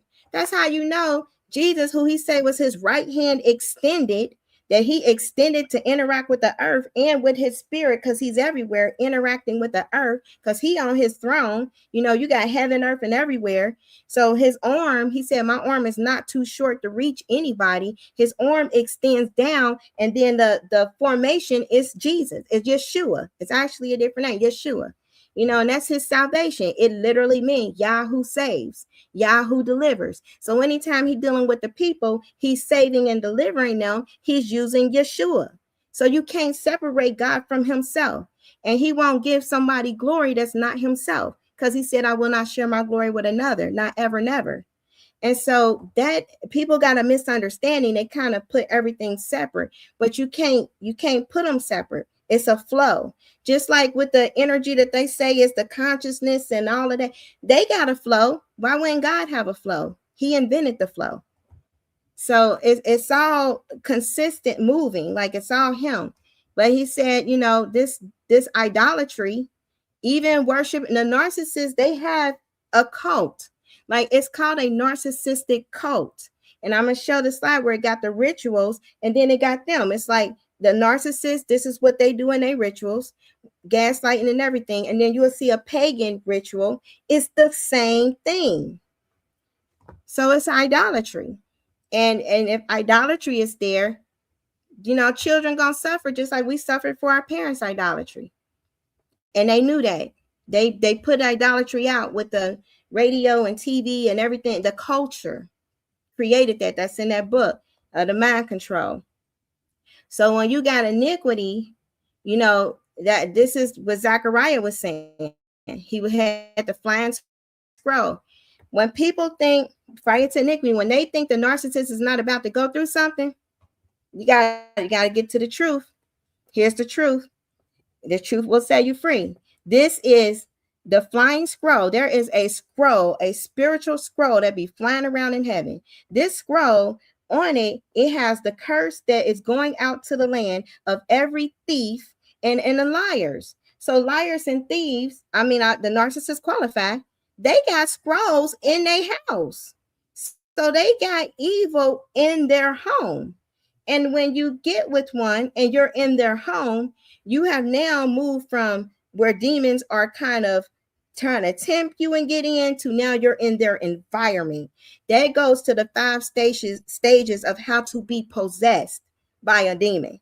You got to go through the stage of kind of being around them, and then they got to infect you, and then you have to make contracts and covenants with them, and then they can possess you. You know, most of us don't go to the possession because Holy Spirit is gone. He got his peace. So a lot of us got out of that. God helped us. This is Zechariah chapter 5. We in Zechariah chapter 5. So they got scrolls in there. And on the scrolls, this is what the scrolls say. It will remain in that house. It will remain in that house and destroy it completely. Okay? So you wonder why they self-destruct and they destroy their home, even if it's a good one. Hey, they got supernatural scrolls in the house with curses on it because they choose to be a liar and a thief. Can't get around that. It timbers and stone. So you can't build a house with a narcissist. It's supernaturally impossible. You can't fight against God. He don't negotiate. It's a non-negotiation. He said he is not a man that he will lie, nor the son of man that he should repent. He said, let God be the truth and every man be a liar. That's what he say. The devil is the liar. And then you got this the woman in a basket. So the prophet up there, the angel was carrying a basket, and he was like, who is this in the basket? And he said, this is iniquity. Iniquity is translated the Risa that I just showed you. That's the wickedness, embodiment of it, the personification. And it's the wickedness is now they didn't picked her up, put her in a basket. The angels be handling that thing. And then they dropping it off and they pushed it back in the cover, and they went to take her over to he said, where are they taking the basket? Because the storks came. So when you see the cartoons when the storks carry the baby, hey, that's wickedness. They carrying something else. So the storks carried the basket. They was taking her to the country of Babylon, and they built a house for wickedness. So over there, because people are like, I'm leaving America, I'm going here and there, I'm doing all of this stuff. First you got to see what's going on in them other places, because a lot of them temples, it's a lot of rubble in a lot of places. That's all I know. You got these things that they say used to be coliseums and temples. Hey, they gone for a reason, because God wasn't playing. When you read in there, he said, I'm going to make this rubble. He did exactly what he said. So I probably wouldn't be going over there, because it's a home for wickedness over there. That's the home. So when they had the war and they was digging down in there with the black goo, and they was getting the technology, so-called, but the DNA stuff that they needed from them ancient tombs to make the medicines and things here, graphene. Hey, that's my field. I studied this thing deep. They made this stuff to put in everything. You're getting wickedness, decay, and iniquity imprinted in the very DNA code. They know what they're doing, because they got a UN pact. You separate the human spirit, soul to the grave. They know that. I had made a song about that. You separate that. You get them separated from God. And I'm going to show you what CRISPR do. Because that thing, CRISPR, I'm quite sure they got it from there. I didn't link where they got the CRISPR, because they always they had that very well, probably from there, because they got it at a certain time when they was over there doing this stuff. So the narcissist, we always got to bring it back to the narcissist, because that's, the topic. And this is really, the narcissists are key players, because they are vessels for wickedness. And when you are a vessel, because you need a physical body, how she was saying, you need a physical body and a living soul. Everybody get that. They need a person that has a living soul to possess, so they can do certain interactions, because a spirit body can only go so far on the earth, and they can only last so long. There's rules and angels and barriers, but a human body goes to the places where the physical can't. So that's where the narcissists come into play. They get dreams and downloads and everything on how to supernaturally destroy people, because Satan making an army, and if he can get somebody all jacked up, they technology can control them, because they're gonna send out a 6G real soon, and people gonna turn. They ain't gonna, I don't know what they're gonna do. I probably wouldn't be around none of them. They might just start biting their arm. It ain't no telling. But they've been, they opened up Pandora's box. All of this is, they've done it. This is the stuff that. Whoa. What's that? I just built a budgeting app in Base 44. I literally got Nina just built an app. Ads, but for some To use a reason, technique similar. But you got Well, it's DNA. It has been done for so long. Meat. That I don't Stop know or eliminate this mutated gene. Not only they can produce a healthy baby, it can potentially stop in the family trees. I think we should check it. From this point on, we know human reproductive medicine is going to change forever. In my family, there I is want to some. kind of put like some things out there as far as Provides what they're doing. To deliver the scissors anywhere in the 6 billion letters of DNA. And as soon as the GPS device brings the scissors there, it will cut the DNA. Can CRISPR cut out the So single this one his heart is muscle? CRISPR. caused And by what a they're mutation or a problem in the They're dystrophin saying gene. like, hey, we're doing this stuff. We're doing this for all of this, just to help out with humanity, blah, blah, womp, womp. No, they're not. No, they're not. If you cut out, they know there's a code, there's an expression for worship. There's an expression that can be turned on and off, and that is your God. When they say the God gene, because you got a God particle, that's Higgs particle, Higgs boson, that was in 2012 with CERN. But we have what they call the God gene, and that gene is expressed when we worship. It lights up, and they cut that off. So if you cut off the connection with God, that's their goal. Then a person can get iniquity downloaded, the CRISPR can work, and then they can control them. Wickedness can take that person over, and that person will be used for darkness. Enslaved. They can enslave them. And some of them are enslaved, and they are in their body, and they check in and out, like in that movie Get Out.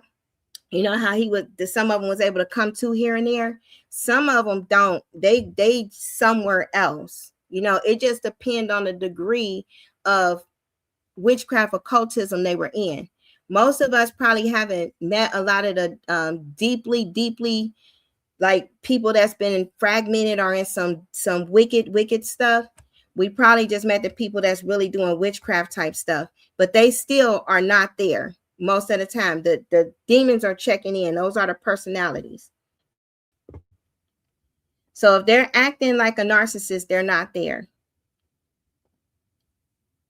And we got, let me see. I do want to show this video before I get into free will. So I'm going to show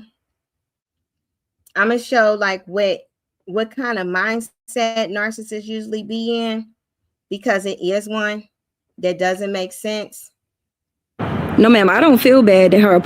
So I want y'all to listen to two things. Like, we're gonna listen to two people that's kind of jacked up a little bit here, but I want y'all to hear this, because some people got children with these people and they really don't have a love there.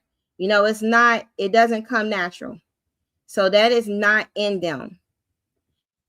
If people think that, I gotta be cool because they my baby mama, I love them, they are literally probably doing horrible things or saying horrible things to them children, because to them children are interfering on the fantasy that they thought they could be.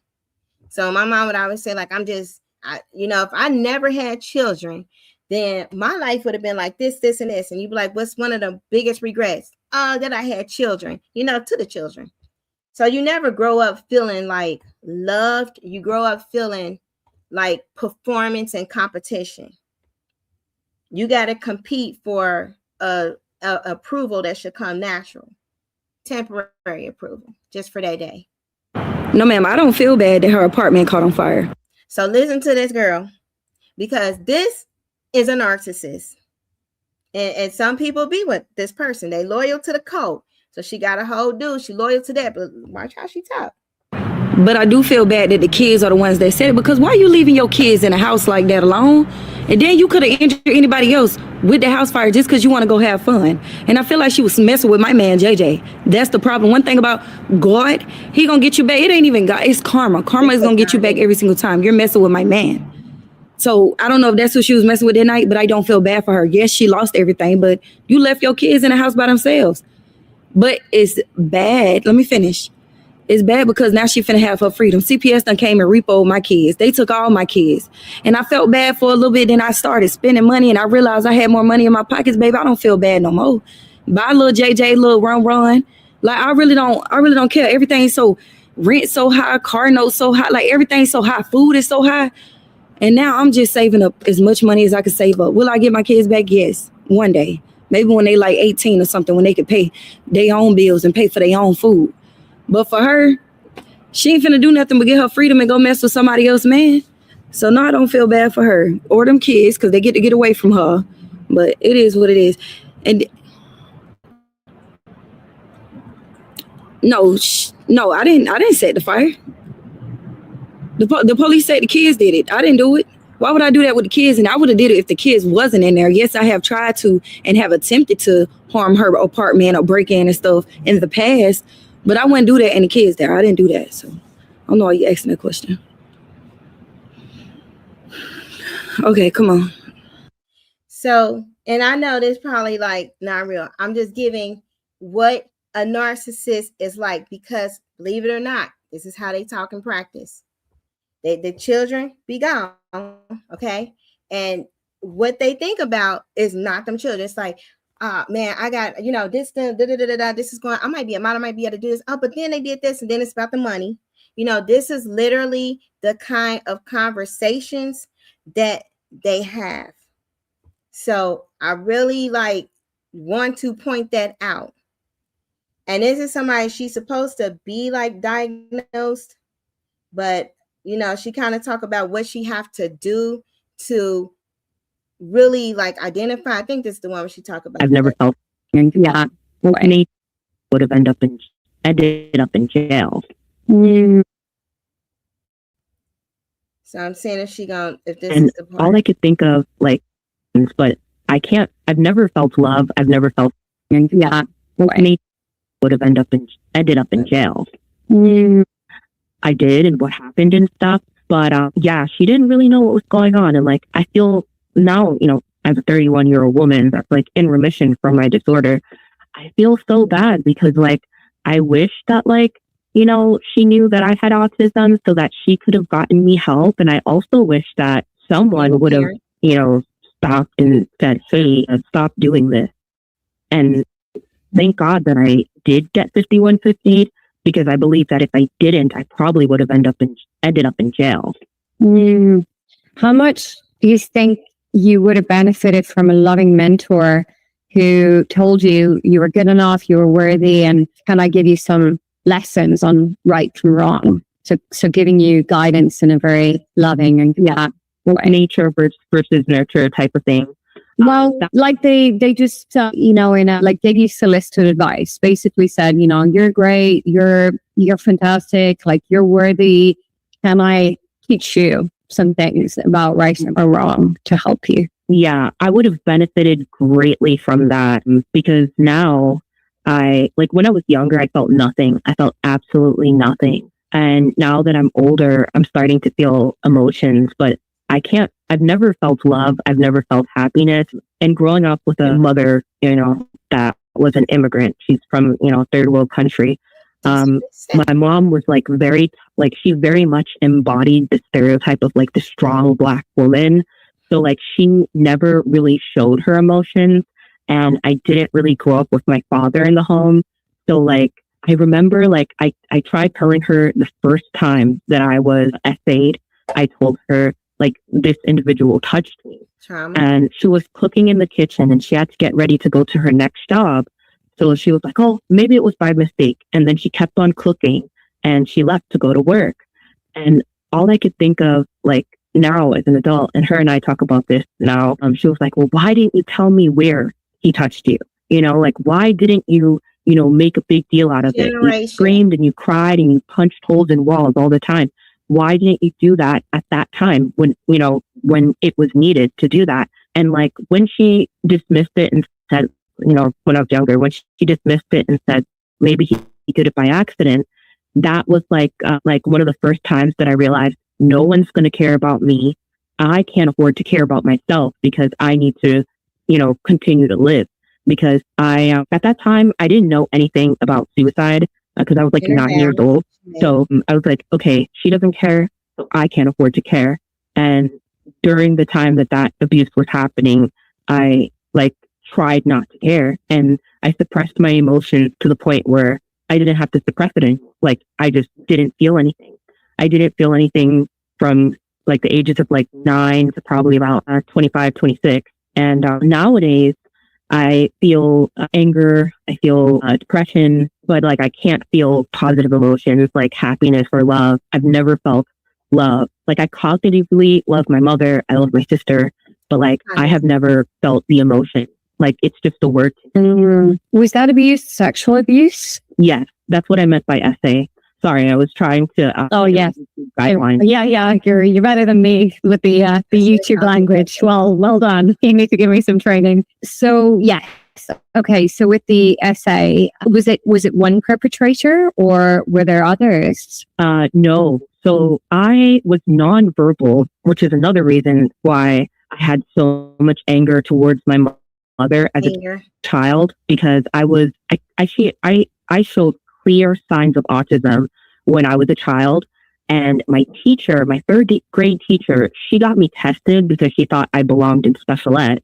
And I passed the math test and the reading test and the writing test at the third grade level, or even above. They still, and I don't know, probably got an 80 something or 90 something on the test. Victimization. So my teacher told my mom that there was nothing wrong with me. They tested me for intellectual disabilities, and I passed. But I was nonverbal for a couple years when I was a child, and I started to talk because my mom, God bless her heart, she tried the best that she could, but she used to beat me. Back then, if you didn't behave in a way that was normal, your parents would spank you. And I got tired of getting spanked, so I started talking. But I was nonverbal until the age of 8 or 9. So that's I wanted to get to the gist of some things with that, and we're gonna go into some more of the examples. But something happened to them, in childhood. It got the brain separated. Remember, I said the brain separates, and then they get loyal to the cult. Either they're gonna become more like the cult, codependent, or become narcissistic or whatever, like the cult, or they're going to be, opposite, but still dedicated to the cult. So you're going codependent narcissism. It all goes to Jezebel. Her mom did some things, she made a horrible decision. She could have been overworked. There are a lot of things. There is a scripture, and these people, when they come, even when you point it out, it's very hard to get truth in there, because the truth is, one, you need to forgive your mom. You're grown now. So if you stay in a victimization mode, your brain cannot develop. You stay stuck as a child. You stay there. And then she's talking to this entity. The more that you talk and you're trying to go against what God say, I'm just going to suppress them. Even though she's a child, that is on her mom. That's on her mom and her dad. Actually, where is her dad? He actually got some explaining to do to God when it come down to it. But, you got this breakdown. The mother is the bond. So even with my own child, when they have an anger towards their mother, even if their mother apologizes, because that demon is now feeding them, it goes into so much paranoia. Oh, they didn't mean that. Oh, they like this. She envy and hates her mom. That is the biggest issue. With most narcissistic women, it's a love-hate relationship with their mom. And no matter what their parent does, it's never going to be enough, because now it's a demonic love-hate relationship with the mother. And so because they can't see nothing outside of that, you see how she said, I've never felt love. I could feel anger. I could feel, all of that stuff. And then we look at it. Let's go to what we're looking at here, because this is what we're dealing with every narcissist. Something going on with, they got mama issues. They mama messed up, and they not forgiving, and they ain't growing up. They still dealing with that. They won't go to God. The pain here is that, yes, that happened. That's the pain of the reality. Your mom and them, they let you down. Unfortunately, that sucks. That's why we all need a redeemer. Somebody let your mom and them down. Somebody let them down. This is a generational pattern here. This generational curse. Ain't nobody looking at the devil. Everybody mad at each other. Can't be mad at your mom. Get mad at the devil and quit serving them. So you got to look at the pain that want to be protected. The pain is, if I am not the victim anymore, then I have to face every adult decision and I have nothing to put it on. So if I mess up, it's on me. If I have to let go of this victimization story that I know to the detail, I know exactly the moment, I know what she was cooking, I know what she had in her hand. If I have to let this story go and give it to God, and I can't use it no more because I know he gonna forgive me and he forgive them, and I pray for them every day, I let it go, and it's in a sea of forgiveness, and now I got to live my life. Any action that I do, because I actually enjoy not feeling stuff for people. I actually enjoy manipulating and kind of getting what I want out of people. I like sleeping around. I like that a little bit. I'm kind of loyal to it. I don't like the truth that say I need to forgive and give this stuff up. I need this victimization story, because when my actions are jacked up, as they will be, I can say it's because my mom did this, because I didn't have anybody growing up, because something happened to me, because I was touched, blah, blah, blah. All of that. When most people been victims, because America set it up that way. So a lot of people got jacked up, but everybody ain't acting like that, because some people have to grow up. At some point, you have to grow up. You have to give the pain to God. You got to let this go. Because if you can face this pain, this agony, it's a pain, it's a breaking pain. It's a type of pain that can shatter the soul, but it gets to the spirit. Who comes when you brokenhearted?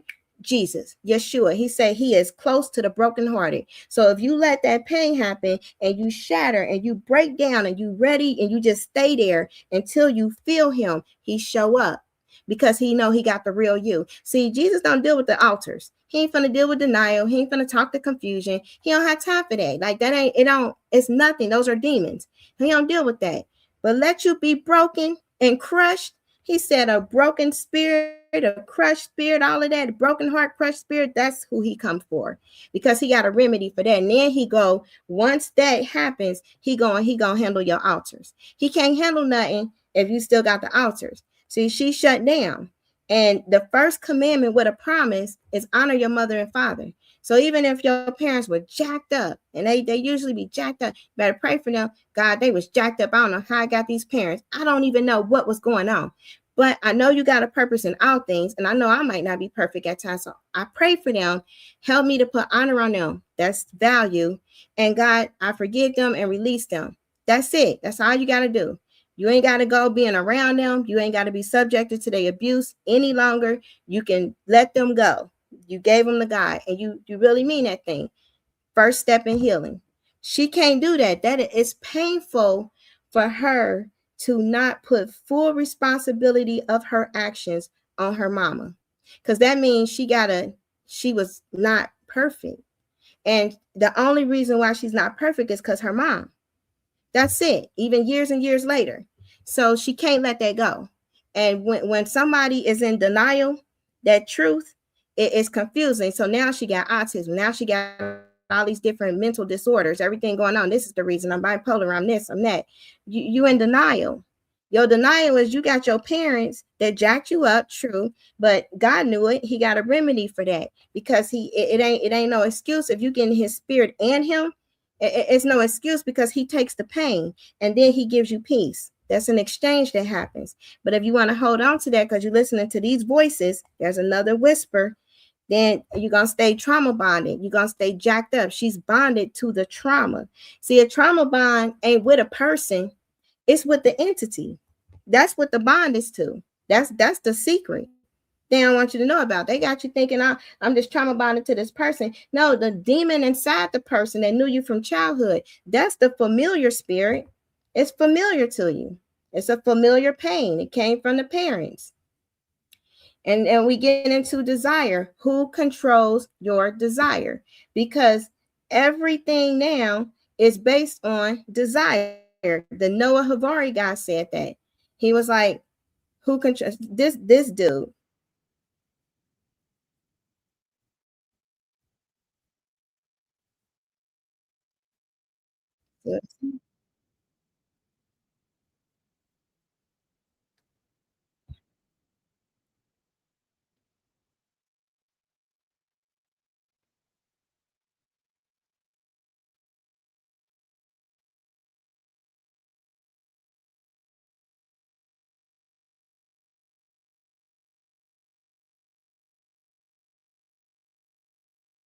Manipulated.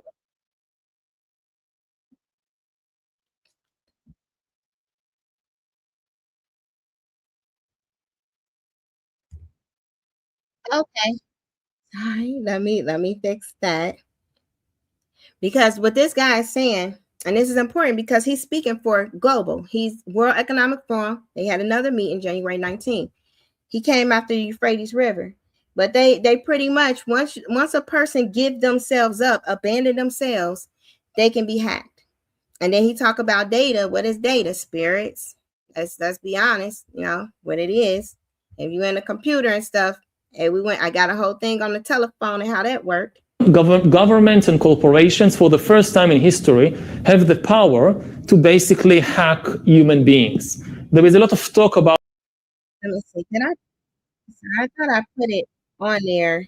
Let me make sure this time that I clicked the sound.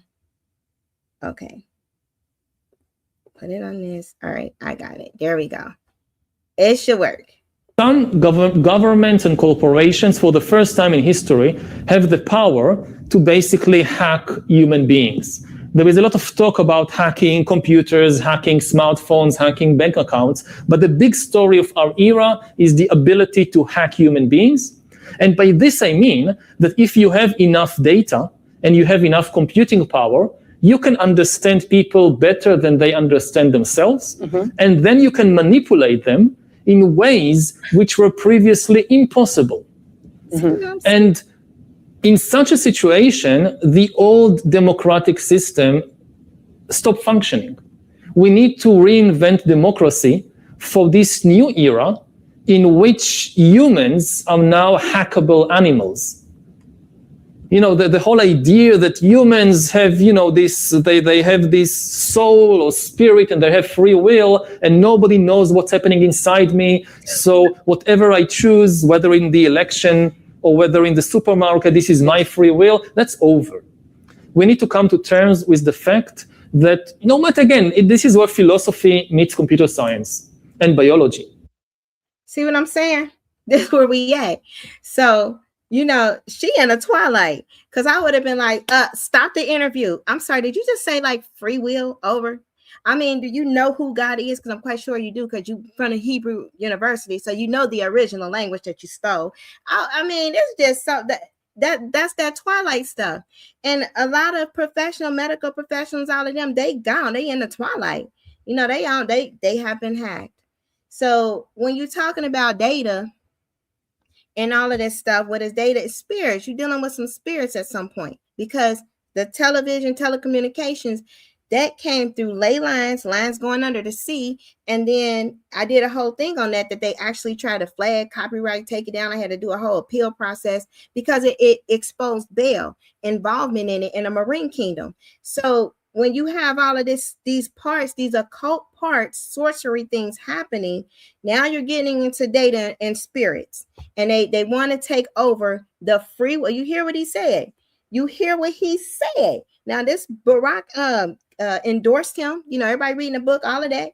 So when somebody say your soul and your spirit and it's free will, the devil cannot just take your free will. It has to be given. There's a moral compass. That's your conscience, science against science. Science is a religion. It's a cult. The science is the tree of good and evil. That's where they base it on. It's the Hermetic law. It goes on Hermes. So when you have science and science says this, what does God say? You know, when science say you got diabetes, what does God say? You are healed. You know, get self-hatred out, you'll get rid of diabetes. What does science say? You got a mental disorder. Okay, get witchcraft out. You might can think clear. You will hear God's voice. You know, this is the reality, what God say, and science, the false voice, is them. And he said it. This is where computer science, biology, everything meets together in religion and everything else. And they want AI to be God. The devil is a liar. You know, that's what we get into with AI. Devil is a liar. AI up here changing the Bible every day. There's a word or two edited almost every day. So we got to have a word in our heart, because that is life. What is spoken. When God spoke, it is. So they try to silence you, silence the truth, because the things that we speak is the things we become. When you're dealing with a narcissist, man, I'm sick of them. Now you're sick because you're sick of them. You know, they get on my nervous system crashing. You know, I hate this stuff. Now you're getting angry. I'm mad. I'm frustrated. I'm irritated. You know, they triggering me. You trick everything that you're speaking. It's happening because you're speaking it. You know, my money funny. Now your money funny. You better speak wealth and get money back from that marine kingdom. Because when you're dealing with a narcissist, 100% infiltration on your finances, because it comes with the marine kingdom. The marine kingdom, maritime kingdom, where things are linked to, has a spirit of mammon. Jezebel and mammon go one hand in hand. Mammon, Jezebel, Leviathan, hand in hand. Those are the main players. So when you're dealing with Mammon and Jezebel, notice how they always got some type of scheme and shenanigans, how to get something for nothing, how to swindle this, make a deal. Hey man, we got this. I did this for us. I did that for us. Everything with them is about gain. What Mammon does is it gives them a strong desire for money. However, it always keeps them chasing because it gives them covetousness. Covetousness is wanting something that you don't have. That is desire. Covenant and desire is translated the same in the Bible. When you look up Strong's Concordance, Old Testament, where she said she desired it, it said Eve coveted it. Okay, that's why the commandments say, thou shalt not covet. None of us knew what covet meant. We just like, we gonna try not to do the C thing. I don't know what that means. Guess we ain't doing it. But that's your desires. Thou shalt not desire, lust, desire for something. You got to be content with what God gave you. And then if you got desire can be manipulated because that's dopamine. Dopamine is pleasure chemicals. Dopamine can be manipulated. It can be synthetically given. Serotonin comes natural. Like you got some serotonin stuff, but you produce serotonin with happiness and joy. Joy and happiness can produce that. Dopamine is pleasure. That's your pleasure principle. That's why Eve got jacked up, because she started having pleasure and lust. Lust came in there. But we free will. We got free will. And then what is the source of my desires? Who's the source code? What tree are we listening to? Who told us we were naked? Who told us we was in love with the narcissist? Based on what definition of what love is? Because love is unconditional. It's agapeo. There was conditions on that, for one. For two, we wasn't with the real character. For three, we were separated from God, ourselves, and others. Love cannot exist in that because it goes against what God say. God say he is love. It is written, God is love. So if God is love and God ain't in that, he ain't nowhere in that at all. Nowhere, because you can't serve two kingdoms, because it is written. You can't have two masters. You either loyal to one, you either love one, hate the other, or you loyal to one and you despise the other. You cannot serve both God and mammon. That's written. So those are things that are solid foundational principles, non-negotiation. So now that you got the truth, that is our truth. Okay, what is this other thing we're talking about? Because that's a different voice. It's going against the truth. It was never love. We had a desire. Desire is longing. We had a longing for the narcissist. We had a fantasy for the narcissist. We believed in this false hope, and it became an idol. We gave sacrifices to the narcissist. We sacrificed our time, our money, our energy. You know, we did all those things. We made covenants on a bed altar, the altar of the bed. And we did things, covenant things, marital covenant things on that altar, sacrificing it to their gods, because he said when you mess with the harlots, you serve their gods. So we was in idolatry. Idolatry and love is two different things. One is obsession, OCD, and the other, that's God. That's real love. And it's not pain. It's peace. It's not chaos and madness and everything else that come with the narcissist. So let me see here. trying to get to some. I wanted to get to like couple things here, but I need to look and see where I want to talk about, because some things I've already said or we already kind of discussed, but I want to I'm gonna put it on this person here who kind of talk about. So we know that the desires can be manipulated. All right, I had a video on that before. Desires can be manipulated. We know AI doing the most, and then D-Wave, I had a D-Wave guy saying it. Here we go. I'm gonna put it on him real quick on how they summons a demon, because that's what they did, and they did dumb stuff. You know, honestly, they just did dumb stuff, and now they can't undo it. They got tricked by the devil. He been tricking people since the days of old. That's what he do. He just trying to get out of a prison. He don't care about no human. He hates them. That's about it. So let me see if I can get the volume going on this thing here.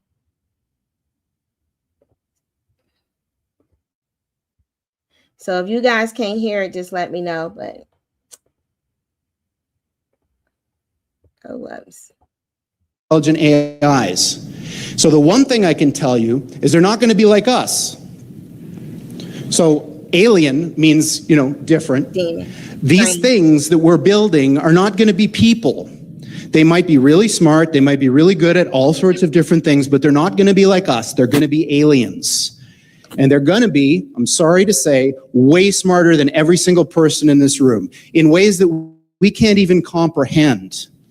So this, of course, triggers a lot of alarm. One of the guys who talks about this is Elon, who says things like this, like, when you do this, beware, because you think, just like the guy in the stories, that when you do this, you're going to put that little guy in a pentagram, and you're going to have your holy water out, and you're going to wave it at the thing, and by God, it's going to do exactly what you say and not one thing more, but it never works out that way.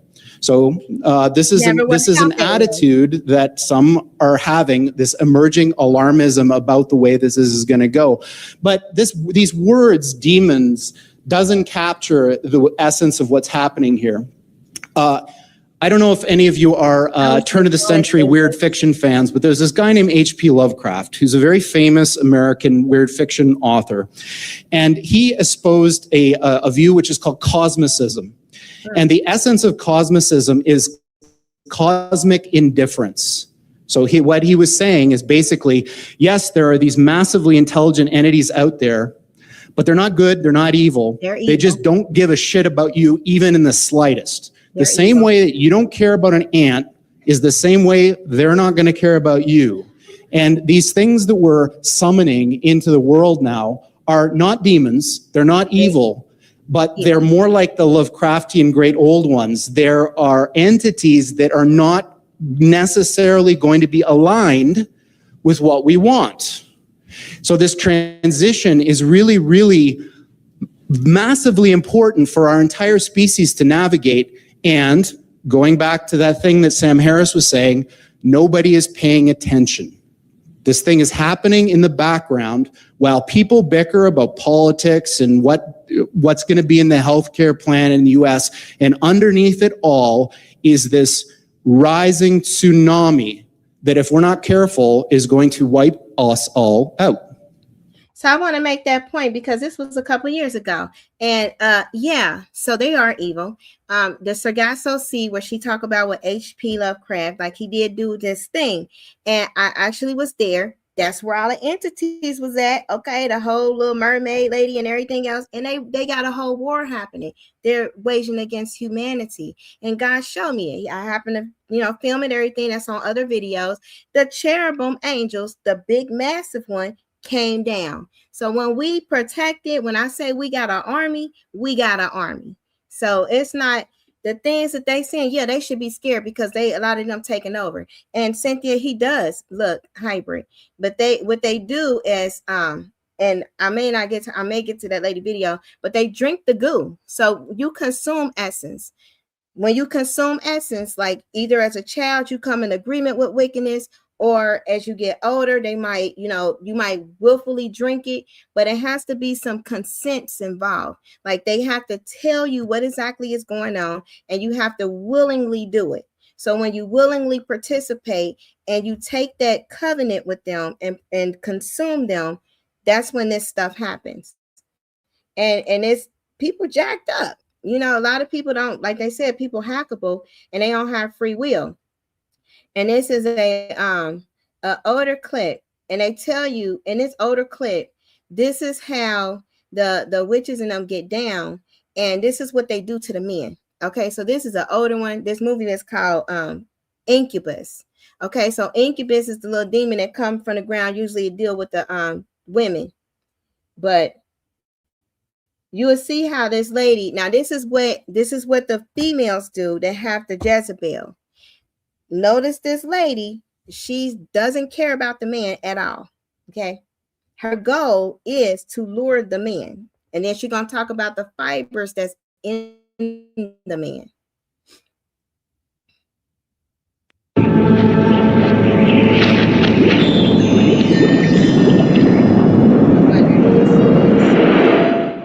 Okay, let me see. It was on probably this one. Let me make sure this is the one that kind of, okay. So she drowned them, and then I'll talk about them fibers.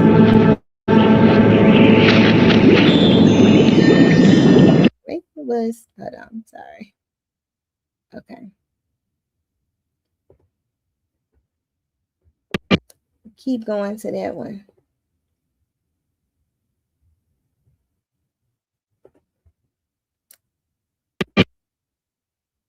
So these are soul hunters. The soul hunters. And they have to work with the soul hunters to get your consciousness.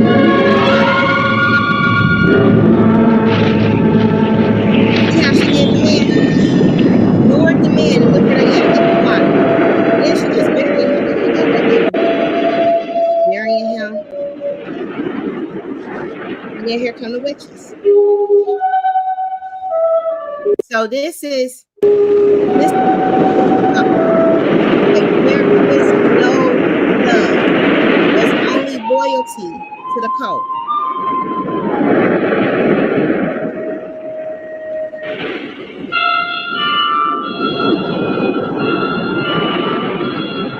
That's the trauma bond to the cult.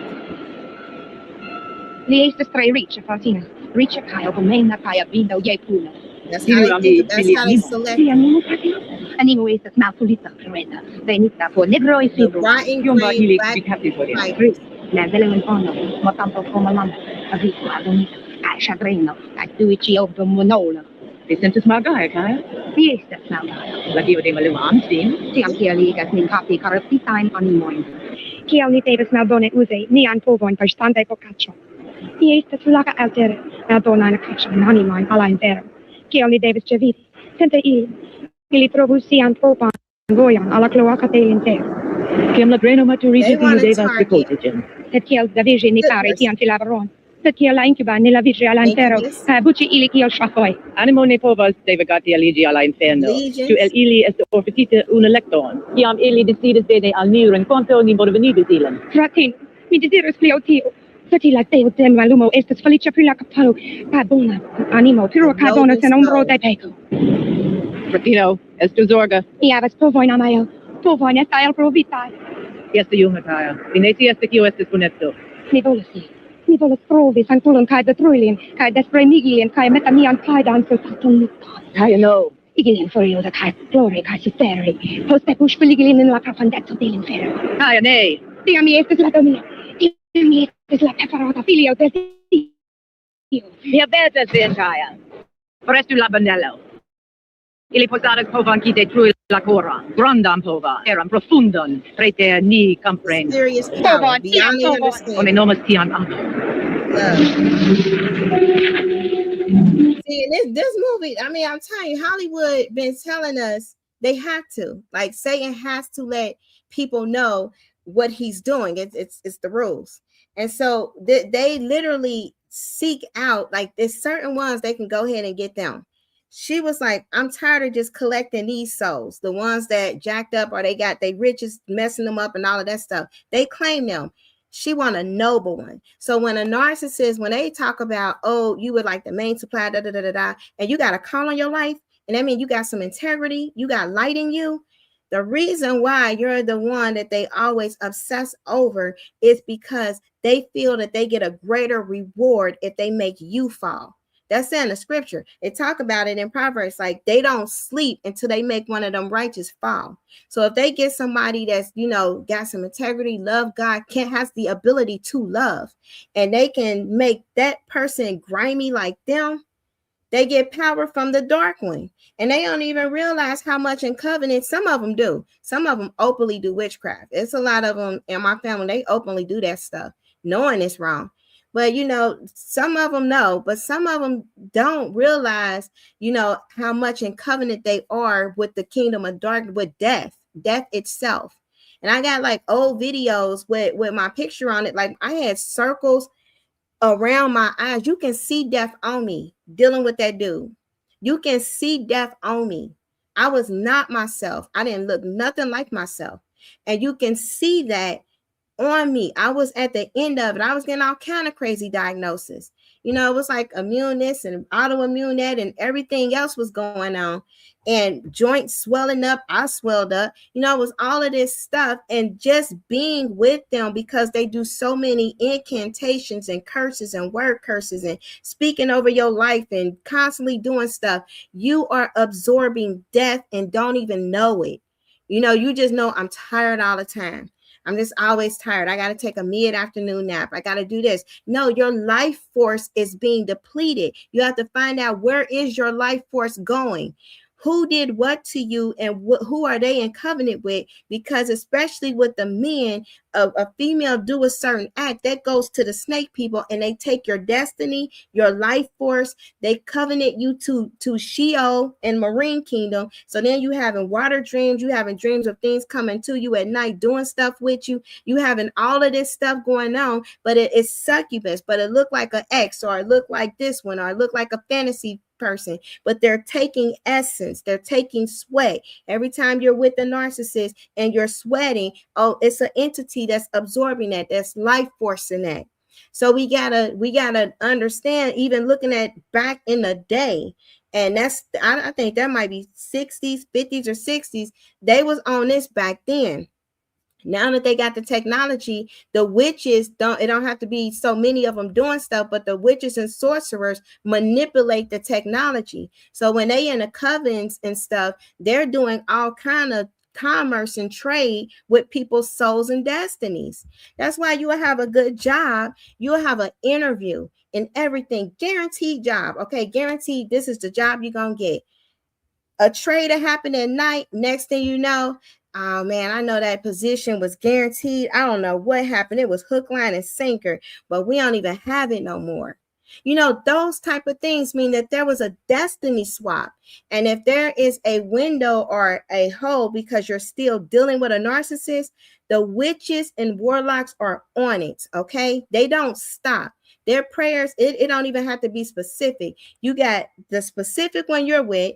Okay, they the gatekeepers, but then you got the ones that do they stuff there. So during full moons, things might go bad. During certain holidays, things go bad. If it's like a holiday, and every time the holiday come around, money get funny and all of that stuff, they programmed you. You got some witches and covens doing stuff with your destiny.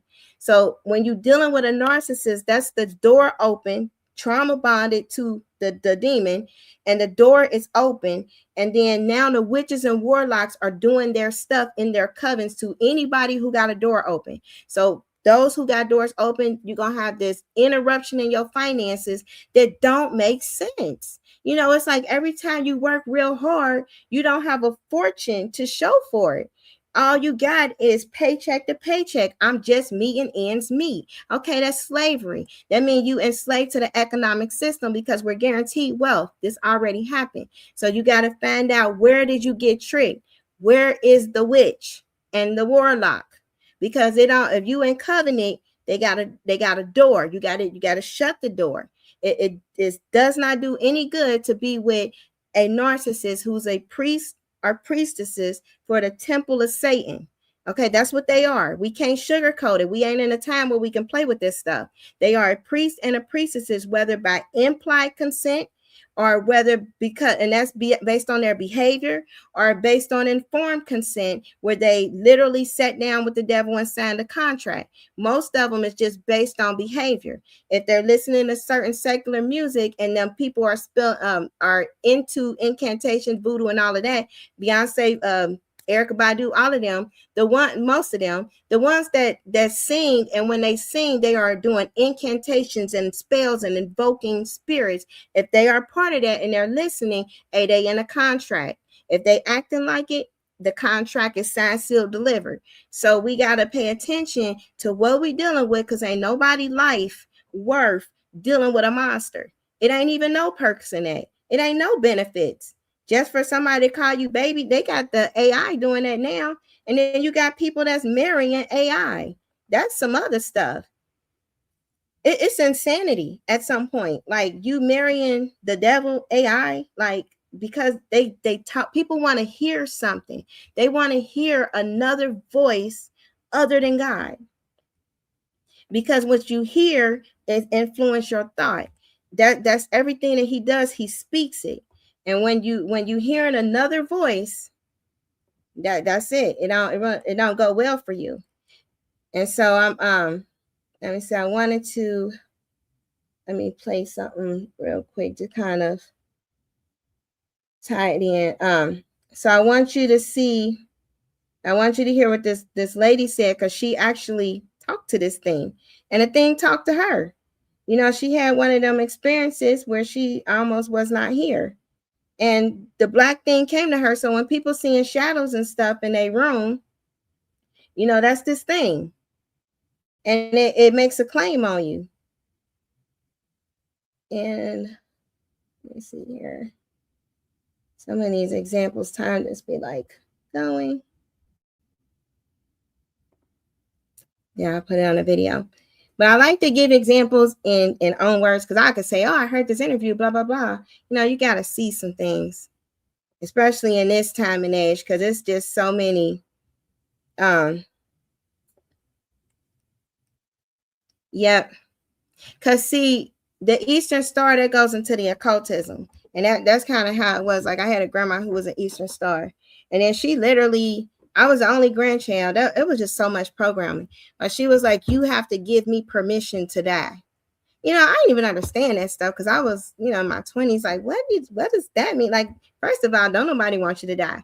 And she was like, I need to die. You got to give me permission. But see, with that, when Eastern Star, then they'll start, that'll be some sorcery stuff. And then they'll come and be in your body, because they in an in-between somewhere, and you don't even have memories, but you dreaming about stuff like with them all the time, and you losing tracks of time. So it go deep on some levels when people be in the occult. And Eastern Star, Freemasonry, Eastern Star is the female branch of the Freemasonry. It's the occult. Like, she could do something to somebody and they not gonna live. You know, it's like, it's some serious stuff that go down, and they make that trade for power, for control and power, because they made up in their mind, ain't nobody gonna hurt them no more. And they gonna make sure they don't. And then they gonna train the next generation under them. And it's so evil. Like, how can you love, you know how evil it is at some point. Why would you want anybody in your bloodline to go through that? They deceived. And he says this point. And then the next thing I know is I'm hearing I'm hearing the voice. The blackness still the darkness still talking to me. And he says, he's talking to the darkness, you know me, you are me, I am you, we are one. He kept saying that. He kept saying, I would say, no, I'm not. Ew. I was saying, ew. And I was, at this point, I'm very, very afraid. I'm very, very afraid, because the energy this blackness was giving off. First of all, I'm like tripping out because it's talking. Second of all, it's moving. Third of all, it has an intelligence to it, and it's accusing me. And there really wasn't anything I could do but stand there and listen to it. But I guess looking back, I did have a choice. I could have just, you know, like, if I knew the word, I would have had a weapon. I didn't know the word, didn't have a weapon. So here I am trying to argue with this, you know, this epitome of evil. What it was evil incarnate. And if you've seen the movie Venom, I just seen that movie about a year ago for the first time.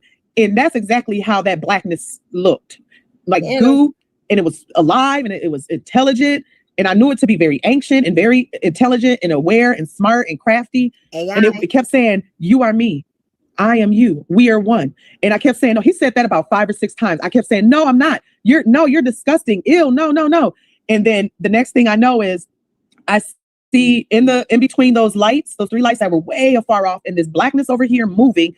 In the middle was a 2D grainy image of my kid's father holding my daughter and my son. And it was a very grainy, it was like a projector, that's how it looked. Like it was coming from a projector, but it was 2D, like I could see it. And when I saw that, there was an anger that bubbled up in me automatically. It was like, I didn't even have time to, like ponder on what does this mean? What's going on? Like as soon as I saw that image, I got offended. And as soon as I felt anger and felt offended, that blackness that was moving and speaking to me, he felt it, like he saw it or smelt it or felt it, that I had this anger and this resentment and all of this stuff from being shown this image of my kid's father and my kids, and it lunged at me. But let me back up. So when I seen this image and I felt that anger and that bitterness was directed towards God. It was like, I saw the image and I'm like, why are you showing me this? Why is my family in this darkness? And I got offended and angry, and it was directed towards God. And I said, I had the thought, and please forgive me to all my brothers and sisters, the viewers here, but I'm not going to say the exact words, what I said, but I have to be honest and tell you what happened. So when I had that feeling, like I said, it was directed toward God. I looked at the angel Gabriel and I said, you tell him, talking about God the Father. And I said this, and yeah, this is embarrassing, but I said, you tell him F-U-B. For me, that was like, first of all, that wasn't even my personality. I would never say that to God, even at that time. I would have never thought, even though I didn't have a relationship with him or anything like that before this experience, I would have never said anything like that, but for some reason it was brought out of me because that was my true nature. Being apart from God, I was evil, and that's what evil does. It reacts like that towards God. So that's what I said. But the crazy part was I wasn't allowed to finish that, because you got to remember, when you think something there, it automatically it's made known. A thought is made known immediately as it's thought.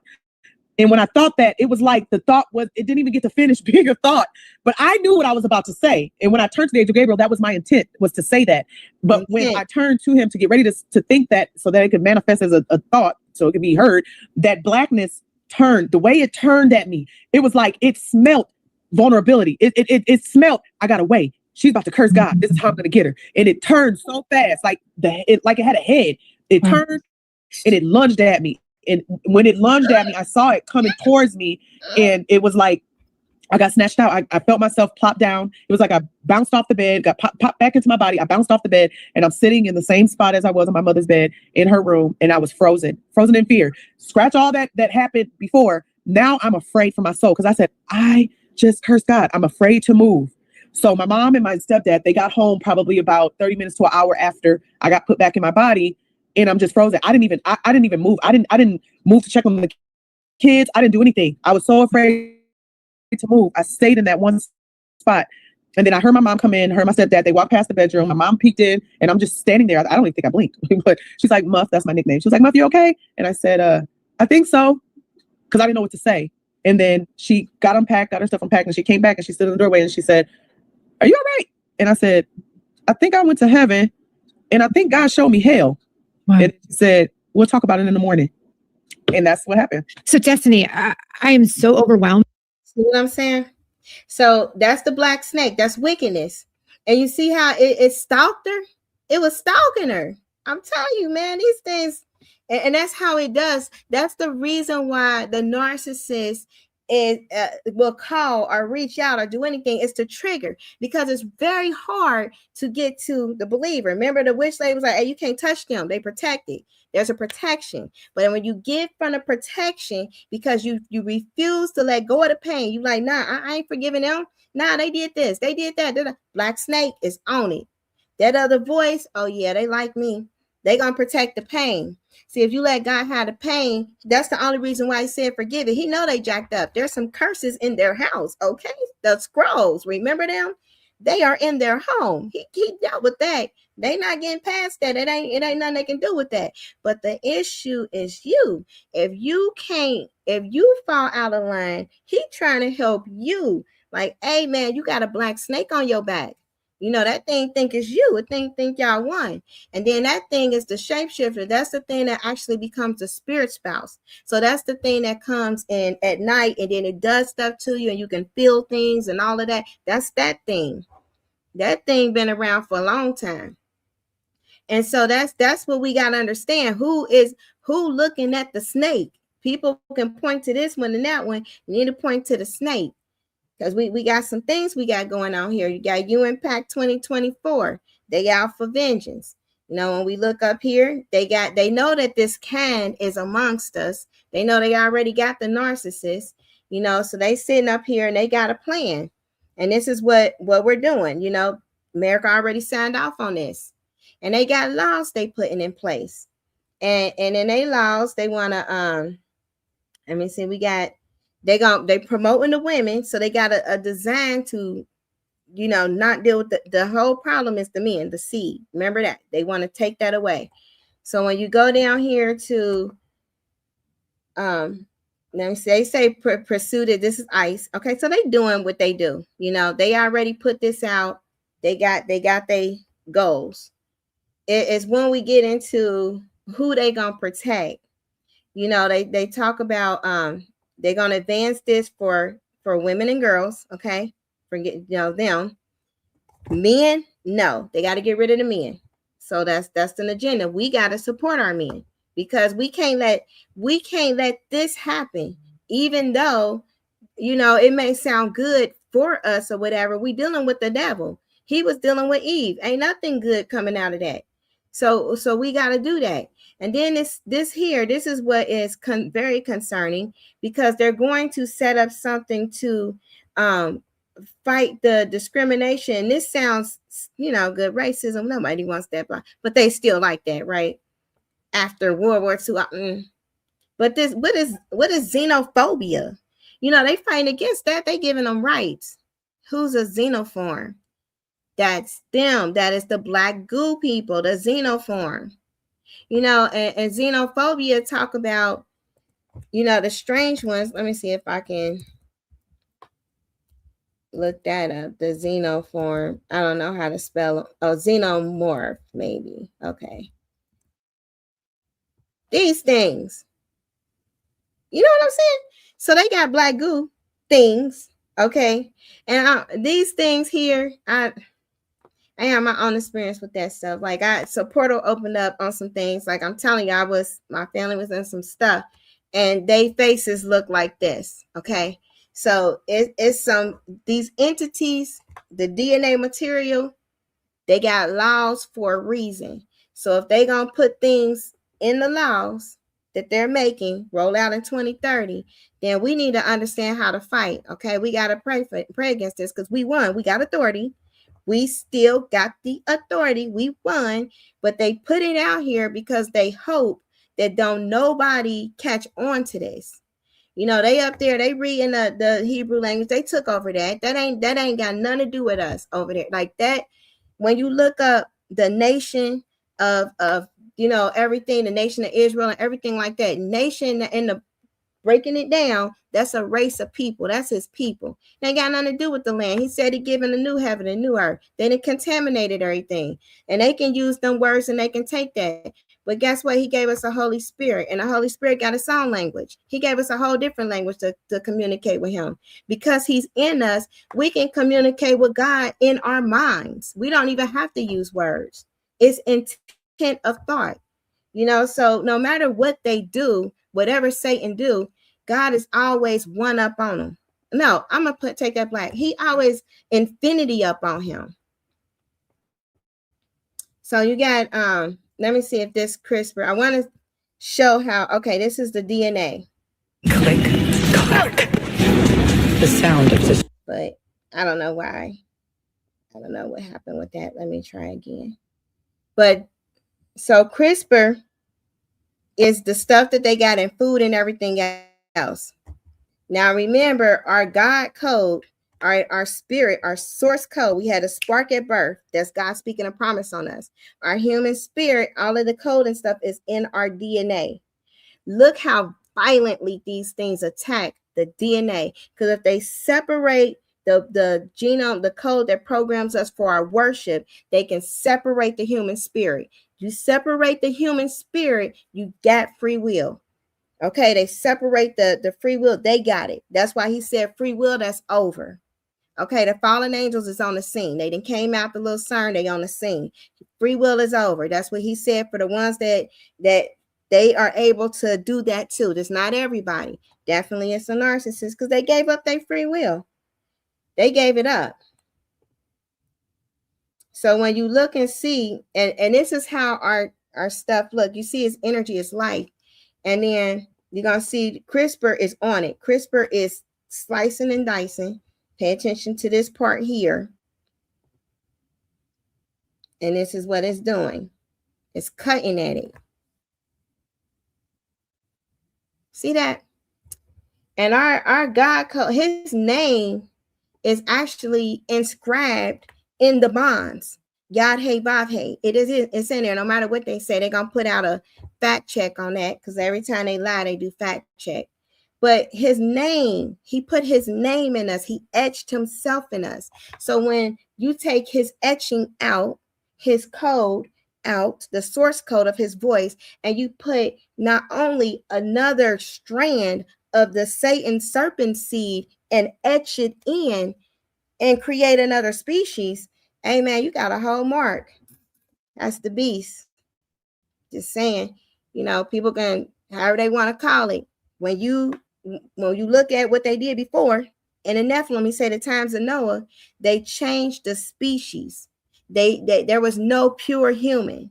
Okay, they changed it to where once you have another code and your free will is gone, you're not even thinking about God. You can't. You on an automatic of something else, and you would know who's marked or not because their conscience is seared. They're not even thinking about God. You can talk to them until you blue in the face. They can be on a deathbed and everything. It's impossible. Their mind, everything is gone. They're marked. They're not going to be in the Lamb's Book of Life. And so, we just there. And this guy, he talked about the narcissist specifically, what happens with them. Okay, he's very specific. And I got to do it when we deal with strange ones, because they got some strange folks out here that's really got a lot of scientific information and proof on things, but they kind of go off. So you got some strange ones. What he's saying about the narcissists abandon the moral compass, yes, they've been studying them. They were the prototype. When he get into something else, okay, he's still something else. He was talking to Gaia and all of that, and he's trying to do things with his soul, not true. But as far as what happens with the narcissist, he's on point with that.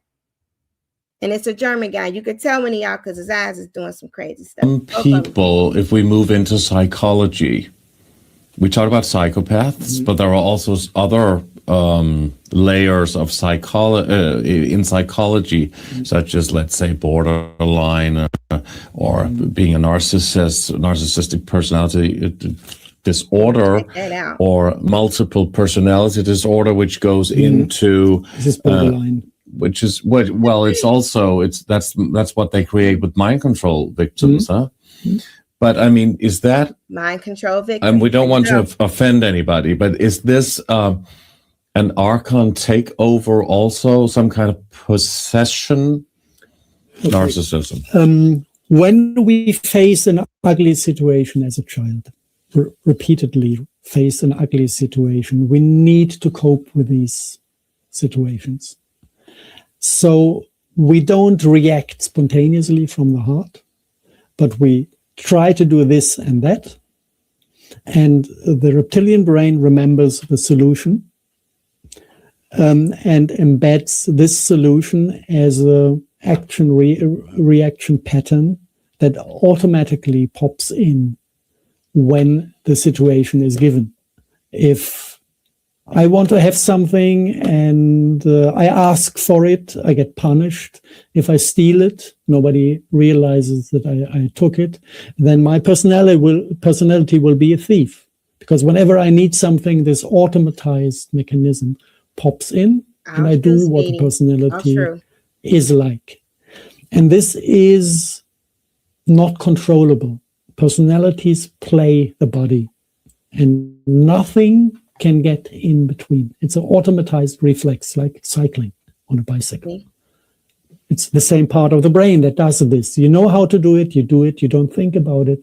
There's no way to step in. It's an automatic program on them. So everybody that is going through traumatic childhoods, that lives in an ugly environment, automatically develops a false self, which is consisting of personalities. And the beautiful thing for the dark realm is that they are predictable. 100% predictable. Because they just consist of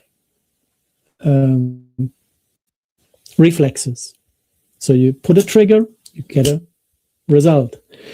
So traumatizing us is part of the black magic setup. Black magic? To create a humanity that is controllable, because whoever is predictable is controllable. So there you see concept, trick, something that is played on us. We have the possibility to find the trauma. This is bioenergetic internal work. If I realize I run on a personality pattern, I can't control my behavior, I harm other people, or I lie or do nasty things in an automatized way, I can look into myself, see where this reflex is rooted, find the trauma, make my peace with my past, heal that trauma emotionally by feeling through the pain that originally brought me into this behavior, then observe this internal personality, how it acts in situations, just by imagining them or by going through them in real life. Learn how it feels like when this bioenergetic flow jumps into your mental field to do this and that. And then you make the decision to remove that personality. So people that usually cannot be, let's say, changed if they have a narcissistic or borderline personality structure or disorder, a diagnosis, can be changed in that way. The personality-based things, yes. There is this option of self-healing that goes by removal of the personality. So I just realized where it is. I went to the trauma. I made it pop out by triggering it, and then I grabbed it on this astral plane, pulled it out of the access bar, hold it in front of me, and just made it go up in flames in violet light. So I want to say, so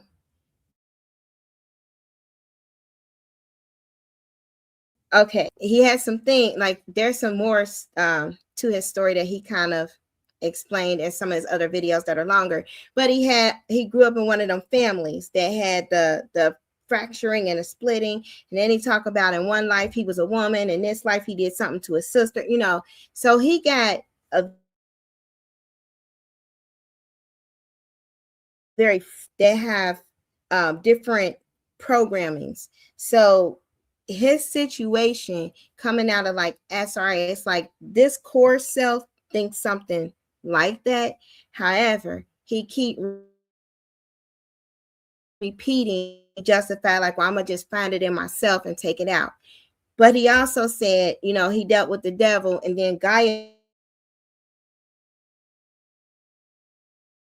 And so when they be off. However, he did so much science and studying of the brain to kind of explain how the narcissists give up their self.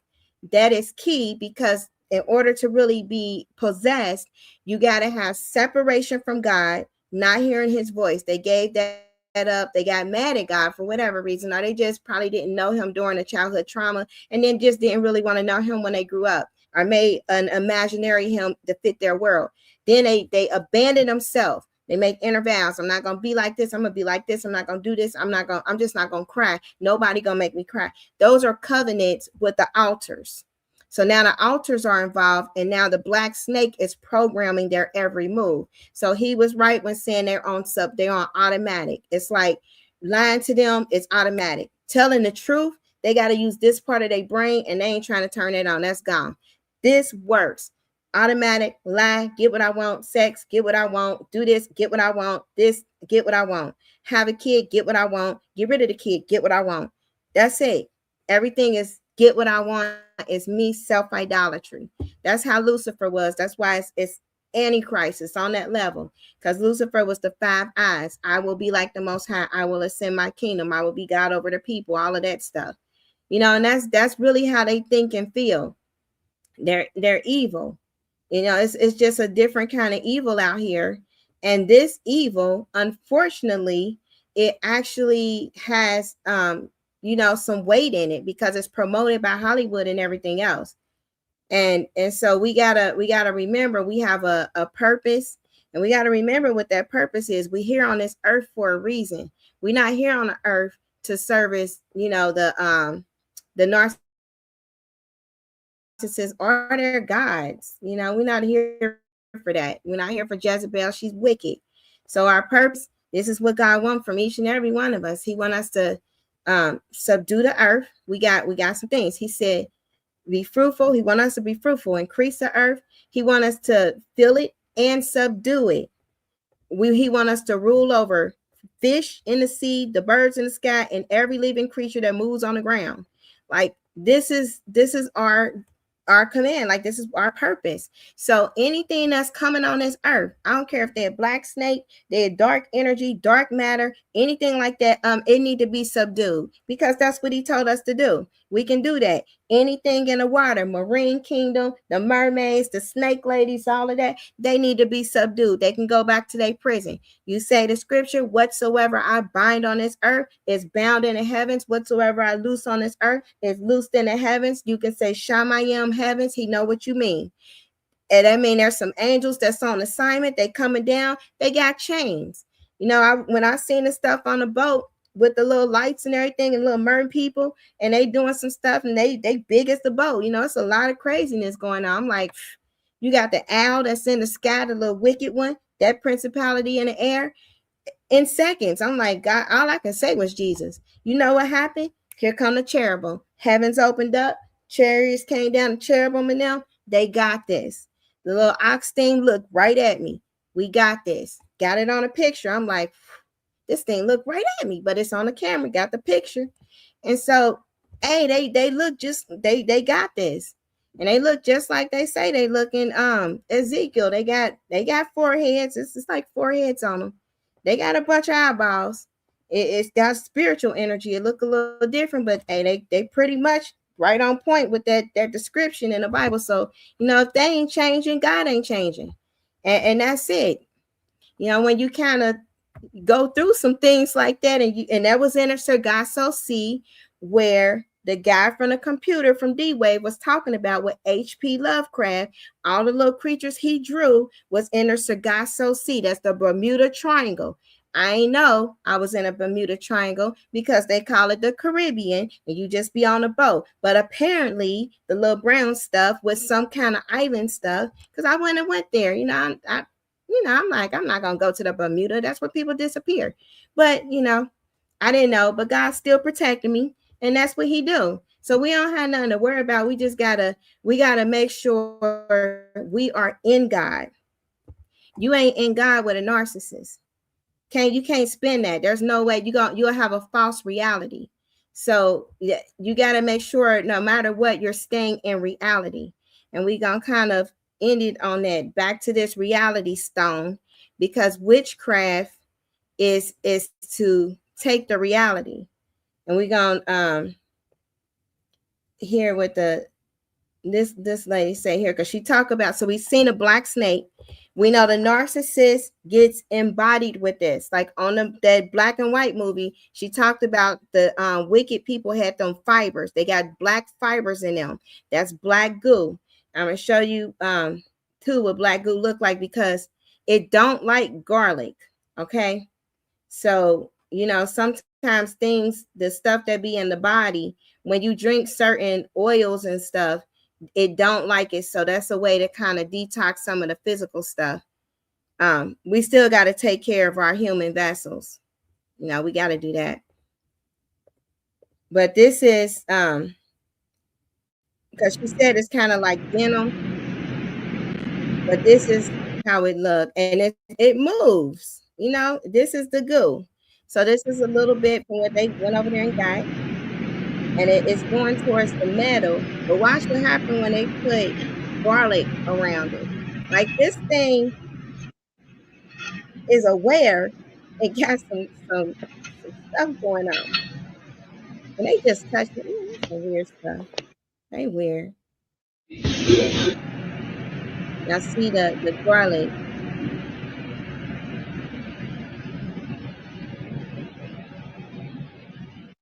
It's moving away from the garlic. See that? That's a personality. That's him, people. And so, you know, that's weird. They ain't got no gloves on or nothing. That's the stuff you see working in healthcare. You just be like, man, you weird. Like, why would you do that? But they do that kind of stuff because they weird. They got something going on in the brain, because I wouldn't be doing that. You something moving that ain't supposed to be moving, I'm not coming to work. I quit. Okay. That's my effective immediately. I don't even have to give a notice or nothing. You won't see me. But you know, that's there. And this is kind of video that's talking about linking it for anybody who needs to know if it's a demon. Okay, this is another proof. Technology is destroyed. A lot of these videos have been scrubbed, but I have the copies. But this is graphene oxide that they're talking about now in the energy. They talk, this is in everything. It's in cannabis seeds. They got it in marijuana seeds to grow it out. That's why they making things legal, because it's got graphene oxide. God created you. I'm sure he can actually make this technology null and void. So let's continue. This is a bit of a old slide, but it's very important to this VCast. Creator of D-Wave, quantum computer, artificial intelligence is the altar of an alien god, right? I call that Lucifer. Here's another one. Quantum computation will be the first technology that allows useful tasks to be performed in collaboration between parallel universes. What? And then I'm showing a Time magazine article where they want to biohack you. We've documented this, but it all flows. How can Lucifer be omnipresent? You have to ask that question. It's with this technology, my friends. Now let's get into it. Demons in graphene. This is from Harvard. This isn't from Scott at sjwellfire.com. This is from Harvard. The title, Plasmons and Demons in Graphene. Plasmons and Demons in Graphene. From Harvard, we study theoretically the optical response of graphene in a range of temperature and doping where both electrons and holes are present. We show two types of collective modes should exist in this system. Besides a higher frequency mode, which is familiar plasmon, graphene should support a lower frequency mode. This is interesting. The lower frequency mode, which is variously referred to as the sound acoustic plasmon, energy wave, or as we prefer, the demon. I bet you what happened is when they were actually studying graphene with this low frequency sound acoustic plasmon, this energy wave, it started to act strange. That's why they called it demon, in my personal opinion. The demon can be studied using relativistic hydrodynamics approach. We discuss linear and nonlinear phenomenon enabled by the demons and how they can be observed in nano-optics experiments. I bet you they're going wild. We also address nonlinear electric and thermal transport in graphene in the hydrodynamic regime. So they got all of that they've been doing. And CERN is over here by, Apollyon, the destroyer. That's where they built it over the temple. That's where his temple at was Shiva. Apollyon, Shiva, many names, different cultures. So if that's what they're doing, the narcissist taking over, because the black goo is nano in the air. That's been in everybody. It can only stay in people that has the inside. It's like a magnetic pull. You got to have it inside to get it from the outside to be in and stay. So it took their mind. They're not in free will. Try to talk to one. Try today. If you can find one today, please refer them. That's in their free will, because we would like to see that, because that's a rare anomaly. Like, we need to know those kind of things. So on the split screen, that was the showing of the actual Cernunnos. So CERN is named after Cernunnos, which is the deer demon. That's why they had the deer with Barack Obama's stuff. And I was trying to answer that questionnaire. That Obama stuff, like they showed the deer, and then they had the deer boy in that movie Sweet Tooth on Netflix. All of that is because they're mixing Sarnanas, which is Abaddon, Apollyon's DNA, wickedness, all of that from the abyss into this stuff. Like there's different species, demonic entities that is becoming a third strand that's etching their code into our genome, to not my genome, into people's genome that can be etched. You gotta be a susceptible host. And Prince tried to tell us, but this lady gonna talk about it. He showed me that he had taken over. Darkness had taken over, meaning the kingdom of darkness had taken over to a point that it even manifested physically.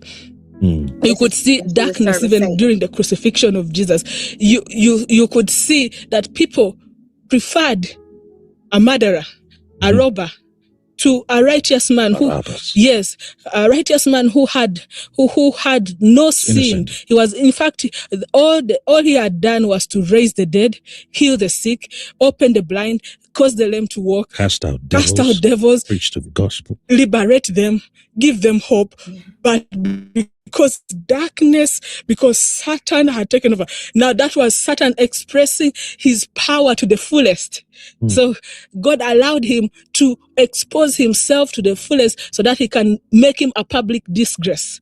So now Satan expressing himself to the fullest, and in hell they were rejoicing. I would see on a screen, because he showed me on the screen, he thought he had now conquered the world. If he could get God killed, that is he felt that now he had even defeated God, because his war is between him and God. We are just victims of the war that is between two people, between God and besides, God is not even fighting with Satan.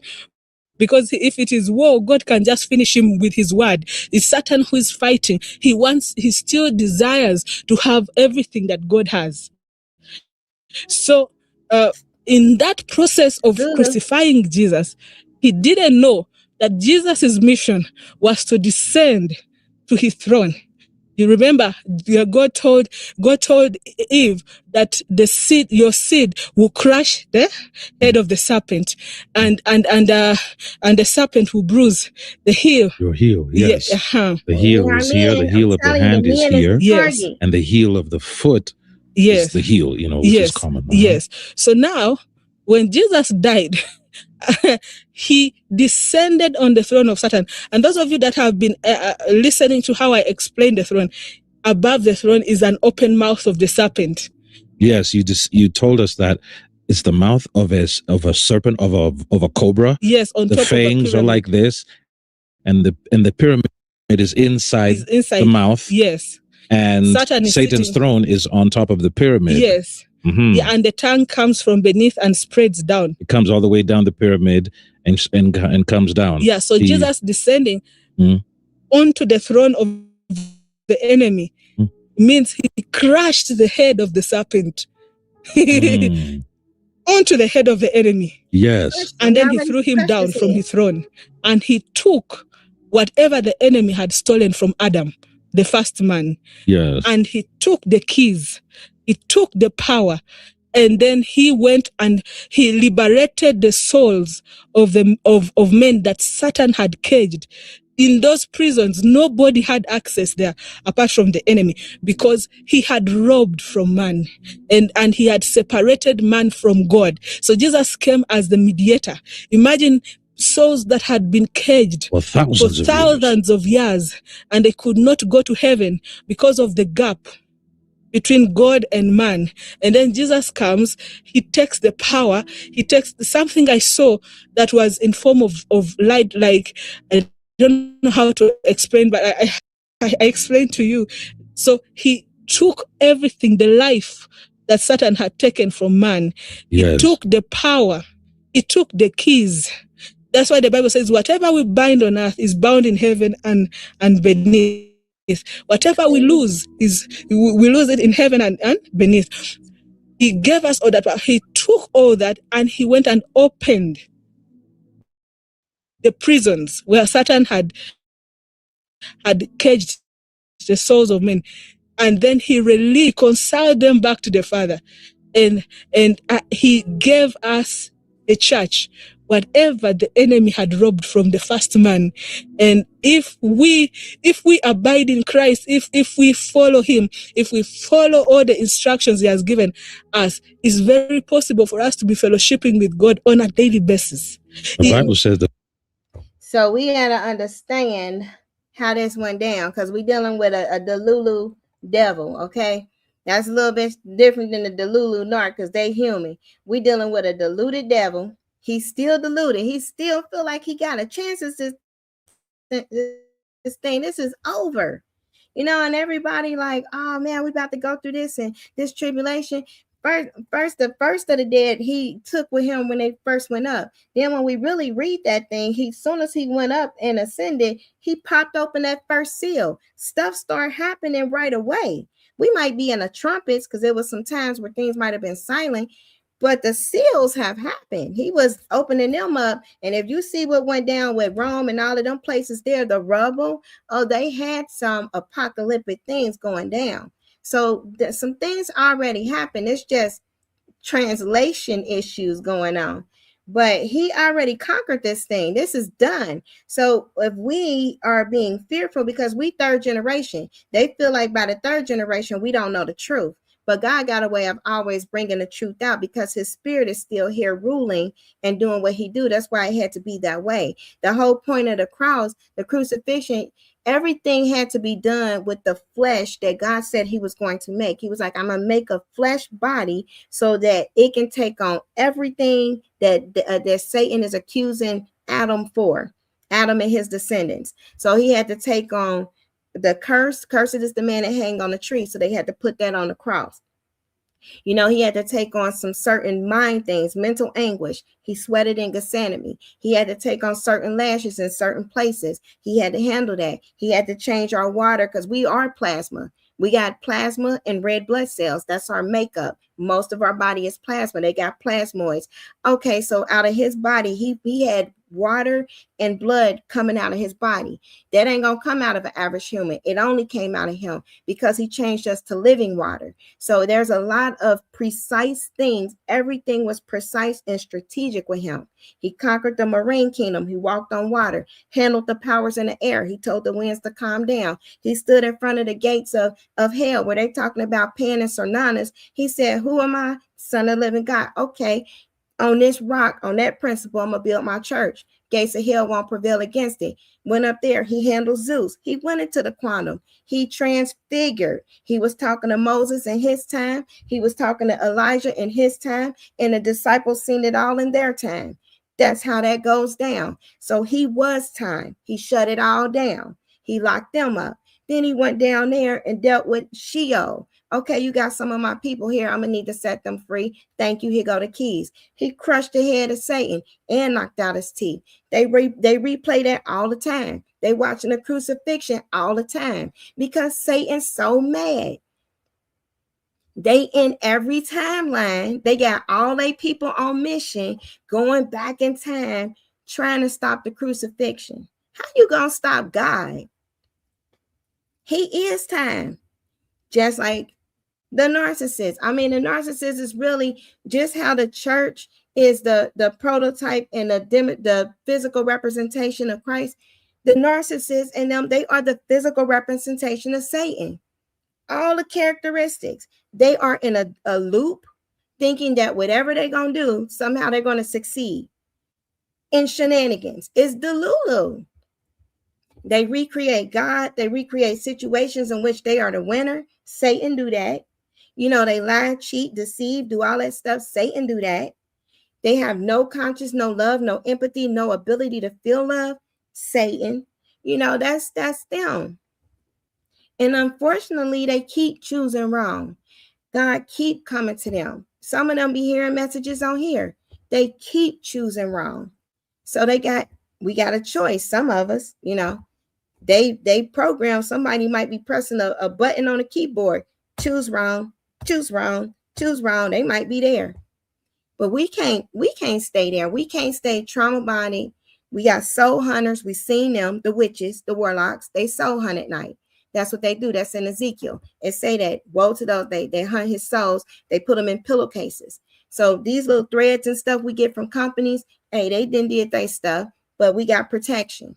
So we can't be fearful and be studying witchcraft, because really, if you protect it, a curse can't land without cause. You ain't got to deal with the witchcraft. You just can't be connected to a witch or all witchcraft coming to you. That's really how that works. If you got a door open, yeah, every spell is coming for you. They know they only got one shot at it. So we want to I hope all of that was like really helpful. We can get into more about the altars targeting things and stuff like that when we kind of, go there as far as time wise. But I always feel like I do want to show this thing. But we got, if you need any more convincing that narcissists are practicing witchcraft and black magic, here it is. Narcissists prepare an altar by creating carefully curated false and manipulative environment. It's a metaphorical altar, but it's designed to secure admiration, control, and validate the superior self-image. So they construct, here's how they do it. These are the steps. This is the altar of manipulation, okay? Constructing a false persona, icon. So they do this with the perfectionistic self-promotion. They present a flawless image to the world, hiding their flaws, insecurities, and any evidence of failure. We've seen that with the sociopath. Blame it on the mom. Charitable facade. They may perform acts of apparent generosity, cooking, giving gifts, or providing support.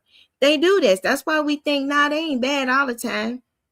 Their intent is wrong. Yeah, they are. They're bad all the time. Their thoughts are evil continuously, because they don't do this out of love, but to create the karmic debt, allowing them to claim, I gave up so much for you. So remember, karma is the destroyer that was in the scroll. When you translate that, it's translated karma, right? Karma is one of the names for karma. So the destroyer is that thing, that demon, and it's on the scroll that comes in the house of the liar and thief. So they get that. And then you got spiritual moral superiority. In religious context, they may use the church or spiritual settings to build a reputation. They do that. They have emotional altar calls to gain admiration or control. Everything you see in a Jezebelic church, and this is where it gets fine line, because people think like, oh, they in church, they good, or they do something in there. I had a couple ex-narc pastors. No, they don't. Behind the scenes, it's evil. The intent is evil. They are in it to get money for themselves because they don't want to work, not a real job like that. They want to get money from people. They want to get admiration from people. They want to sleep with people. Then they want to say you need to forgive or you're not God's people. They are manipulating the church on every scene. If they got a 501c3 and they get food from places, they're going to get their share first, all the good stuff, give it to themselves and then their supplies, and then they give the remainder to the church. God forbid, right? That's what they do. I seen it, and I was telling them, I was like, hey, bro, no, I was making open confessions. Like, God, I'm not trying to be like Ananias and Sapphire. I do not consent with what this man is doing in front of their face. Let him hear this, because I do not consent. This is wrong. I told him this is wrong. I do not consent. God got me out of that, because that's some other stuff. Like, how you going, the conscious, that's how they do. The 501c3 is to get free rent, free food, free clothing, give it to them in the supply so they can look like the hero, and then give the remainder to the homeless or whatever, because they get so much of it. Bull crap. God did not say do that. And they already can provide means for themselves. That's a different kind of heart. Then they select sacrificial offering, the target. You were the target, because there's something in you, a spark that God can still work with. If somebody conscious is seared, he can't work with a seared conscious. Their heart is turned away. They are taken over. Now black goo got them. They gone. They black gooed out. You who don't have it, hey, you the target. That's a sacrificial offering, especially if it's a lamb or a sheep. He going for them. Charming the target. They initially shower with the targets with love, admiration, draw them to their web. This is a ritual. This is narcissistic rituals. Targeting strength. They, contrary to proper belief, they target strong, successful, confident people, aiming to break them down and absorb their energy. Okay? So ain't none of us no punk. Ain't none of us weak. Ain't none of us got nothing to be sitting there like, I should have known. You dealing with black magic. Okay, that is no way humans can really deal with black magic unless the Holy Spirit is completely dominating.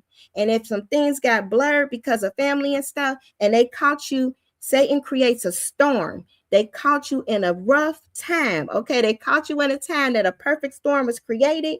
Black magic coming. And it's gonna get to this part of the brain. Remember, denial. They're gonna get you to deny that they are the witch and the evil that you're seeing. That's how black magic works. It denies the black snake. So then they isolate the victim. So they got to absorb your energy. So as they're succeeding and increasing, I told you, look at my eyes on some of them other videos earlier, a couple years ago. I had death eyes. Like, I don't even understand that stuff. That was crazy. But I thought my iron was low because it was. Death was sucking my energy, my life. It would have took me out. So they do that, and then you got they isolate. They create a house divided. So they'll mess with the kids. They'll divide the kids from the parent. You know, that's them, because they got to have control of both. And if it's a parent, they're gonna put sibling against sibling. They by alienating the target from friends and family, ensuring that no one can challenge the narcissist with the reality stone. That's why in Marvel, the Scarlet Witch was the one who had the reality stone, because witches deal with dark matter, black magic. Black magic is the entity that summons of the evil. Dark energy is the energy, the spirit of the evil. So you got, just like we got a soul, our soul is our form, that's our real form. In the spirit realm, it's a form of us. Our spirit is the spirit energy of us. Okay, they got the similar makeup. So they just don't have a living soul. You got the rituals. They got a dead soul, not living. They got a dead. I can't even call it a soul. It's an embodiment of evil. The rituals of control, the sacrifice. So when they are controlling, that is how they're constantly performing their ritual. So how we give a daily sacrifice of worship, that's how we're designed. Their daily sacrifice to their God is to completely have control and give this being over to Jezebel daily. So every time that they can control somebody's will, then they give an offering to Jezebel. So Jezebel gonna reward them. And the snake people in on it too, the snake ladies, they reward those that can destroy the seed of the man. And if the man gonna destroy itself, they'll let the man keep playing with their toy. But really, they like to get into the women. And then the men that they got a hold of destroy women to destroy more men. It's like a cycle pattern. So there's no winners, you know. It's not a man is this and the woman is that. It's a certain mission for both. But the goal is destroy the man, the seed. So the woman can destroy the husband and the son. The men can abandon and they do other things. So that's how Satan thinks.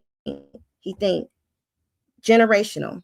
So the bloodless pack, they use a often covert. They got a 7-step ritual. Okay, it's a 7-step ritual to trap victims into emotional debt, where every action is calculated as favor owed. Okay, forcing the partner into a role of servitude, gaslighting, and reality shifting. They redefine reality. There go that reality stone right there, to make the victim doubt their own sanity, forcing them to accept the narcissist's version of events. Witchcraft. This is black magic rituals. They do the martyrdom. They use quiet sighs. So you be like, what's wrong with you? There we go. Witchcraft activated. Now they can tell you, they can do the whispering. Remember, witchcraft is always words. Witchcraft, sorcery, whispering spirit. So they use quiet sighs and subtle reminders of their sacrifices to keep the victim feeling guilty and indebted. Maintaining an altar. They got transactional relationships. They view all relationships as transactional. They will use people until they no longer provide supply, admiration, or service, at which point they will discard them. Imagine over substance, or image over substance. This is them, image. Marriage or long-term partnerships are often used to signify stability and success to the outside world, acting as a prop for their carefully managed reputation. Okay, that's the advice that my first husband gave my 18-year-old. He said, it's image over everything. I said, we rebuke that in Jesus' name. But that's their belief system, because that they're evil.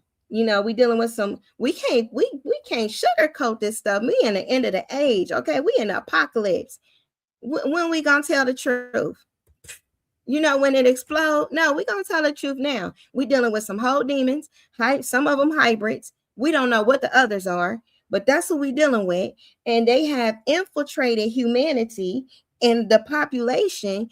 And when we see it, we need to call it out. The church, oh, they deceive. I told many of them, y'all preachers and pastors that's up there, and y'all ain't calling this out, because all of them might not be narcissists. A lot of them kind of be tripping, but you got some that's just scared to speak. Oh, y'all cowards. I told them, I ain't care if they was family or nothing, because y'all see this behavior, and instead of calling it out the way the Bible tell them, he said, woe to y'all. Whoa, you gonna sit here and watch somebody lose their life? You know, you ain't gonna speak it out. You ain't gonna call evil because they got influence.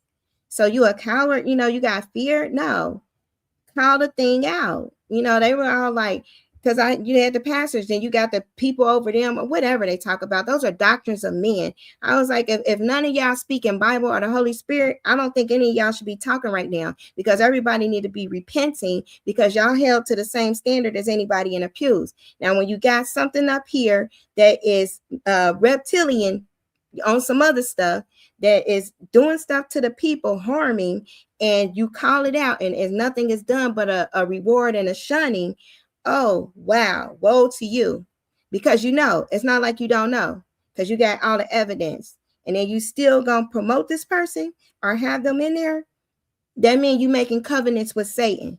You need to pray about that, because that's the altar is corrupted, because you know, because God will let you know. He's not gonna let you just be ignorant. He will let you know, and then what you decide to do with that knowledge, now it's on you. That's what I had to tell the pastors. I get kicked out of churches. I don't care, because we in the end this apocalypse. You know what they gonna do? Pagan. This is how pagan priests prepare their altars. You got pagan priests. They do the same thing. They got rituals, offering, and sacrifices. There's fire. There's all of that. Construction. They do it. They make an altar. They got candles. You know, they light fires. And all of that. You got a lot of narcissists. They, in the beginning, they like to probably have some candles, lights off. They got the bed altar. They dress a certain way. You know, they lingerie, whatever they putting on, whatever they want to do. They do all of that, start flexing, whatever they going to do. And that is all ritualistic practice. So we seen how the narcissist ritual is, and this is the same. This is the same things.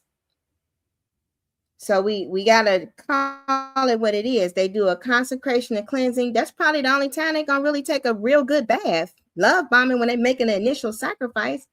After that, especially after some time, you don't know what kind of hygiene they got going on. But you know, that's really what they make that time to get hooked.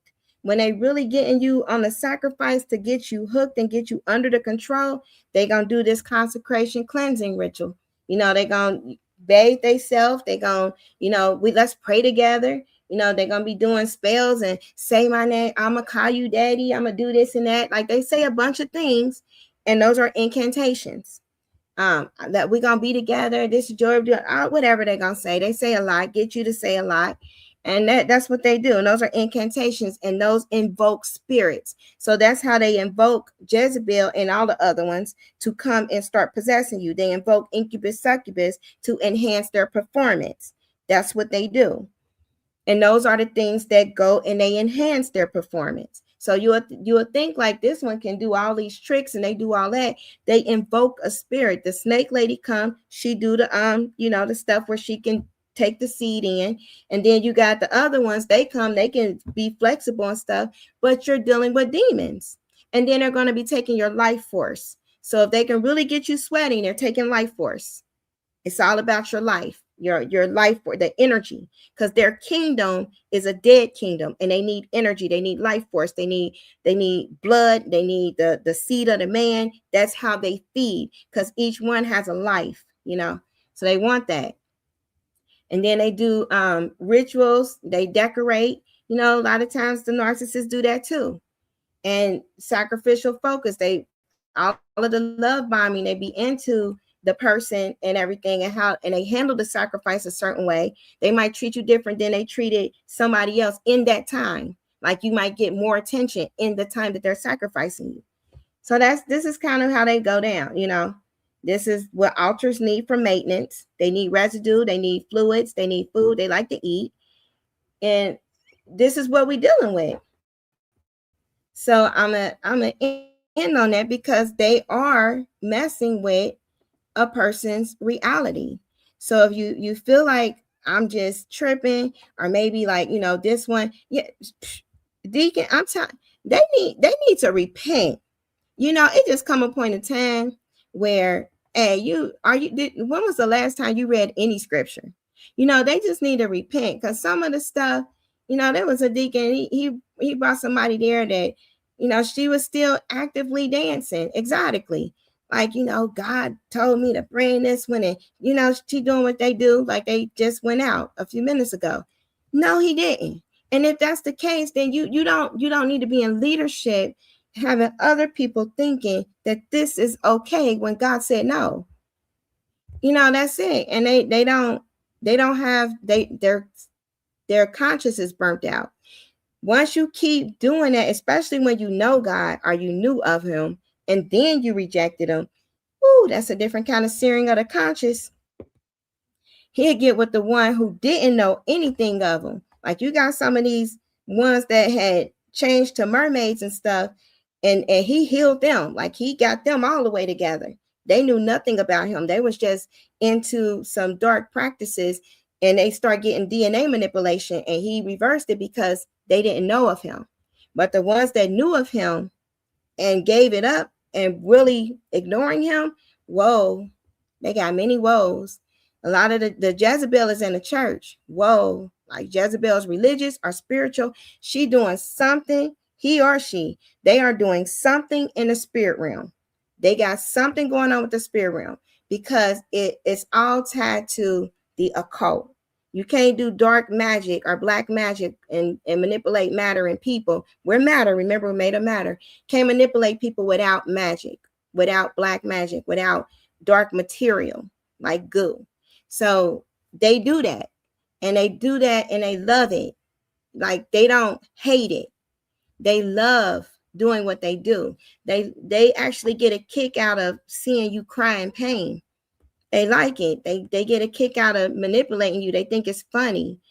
Something is definitely very evil that took them over, and they don't have control of it anymore. So they're gone. You just pray for them. They gone. I don't know. I don't even know what else to do. I'm still trying to help my family. They are pray for them. I can't be around them too long if they start doing stuff, but they gone. You talk to them, they be like, yeah, da. Then pause. You still gonna do that for me? You think you're gonna be able to get that for me, or you still talk to them for me? Cause I need that done. That's it. I don't know what we can do about it, but if y'all got any questions, let me know. Put something in the comments after this, because the comments help the algorithm. But if you put a question in there or a topic that you really want, then I'll cover it. Then, we can have times where probably like once a month I have like a male perspective. So if any of the guys want to come on here and kind of address an issue that you're dealing with, we can probably do that next week and have like a issue, have somebody come in, send a link. And then if you say the issue, we can address it. Because a lot of people, kind of go through a lot of different stages of this. And I want to be able to bring the research from all the perspectives of what people are actively dealing with.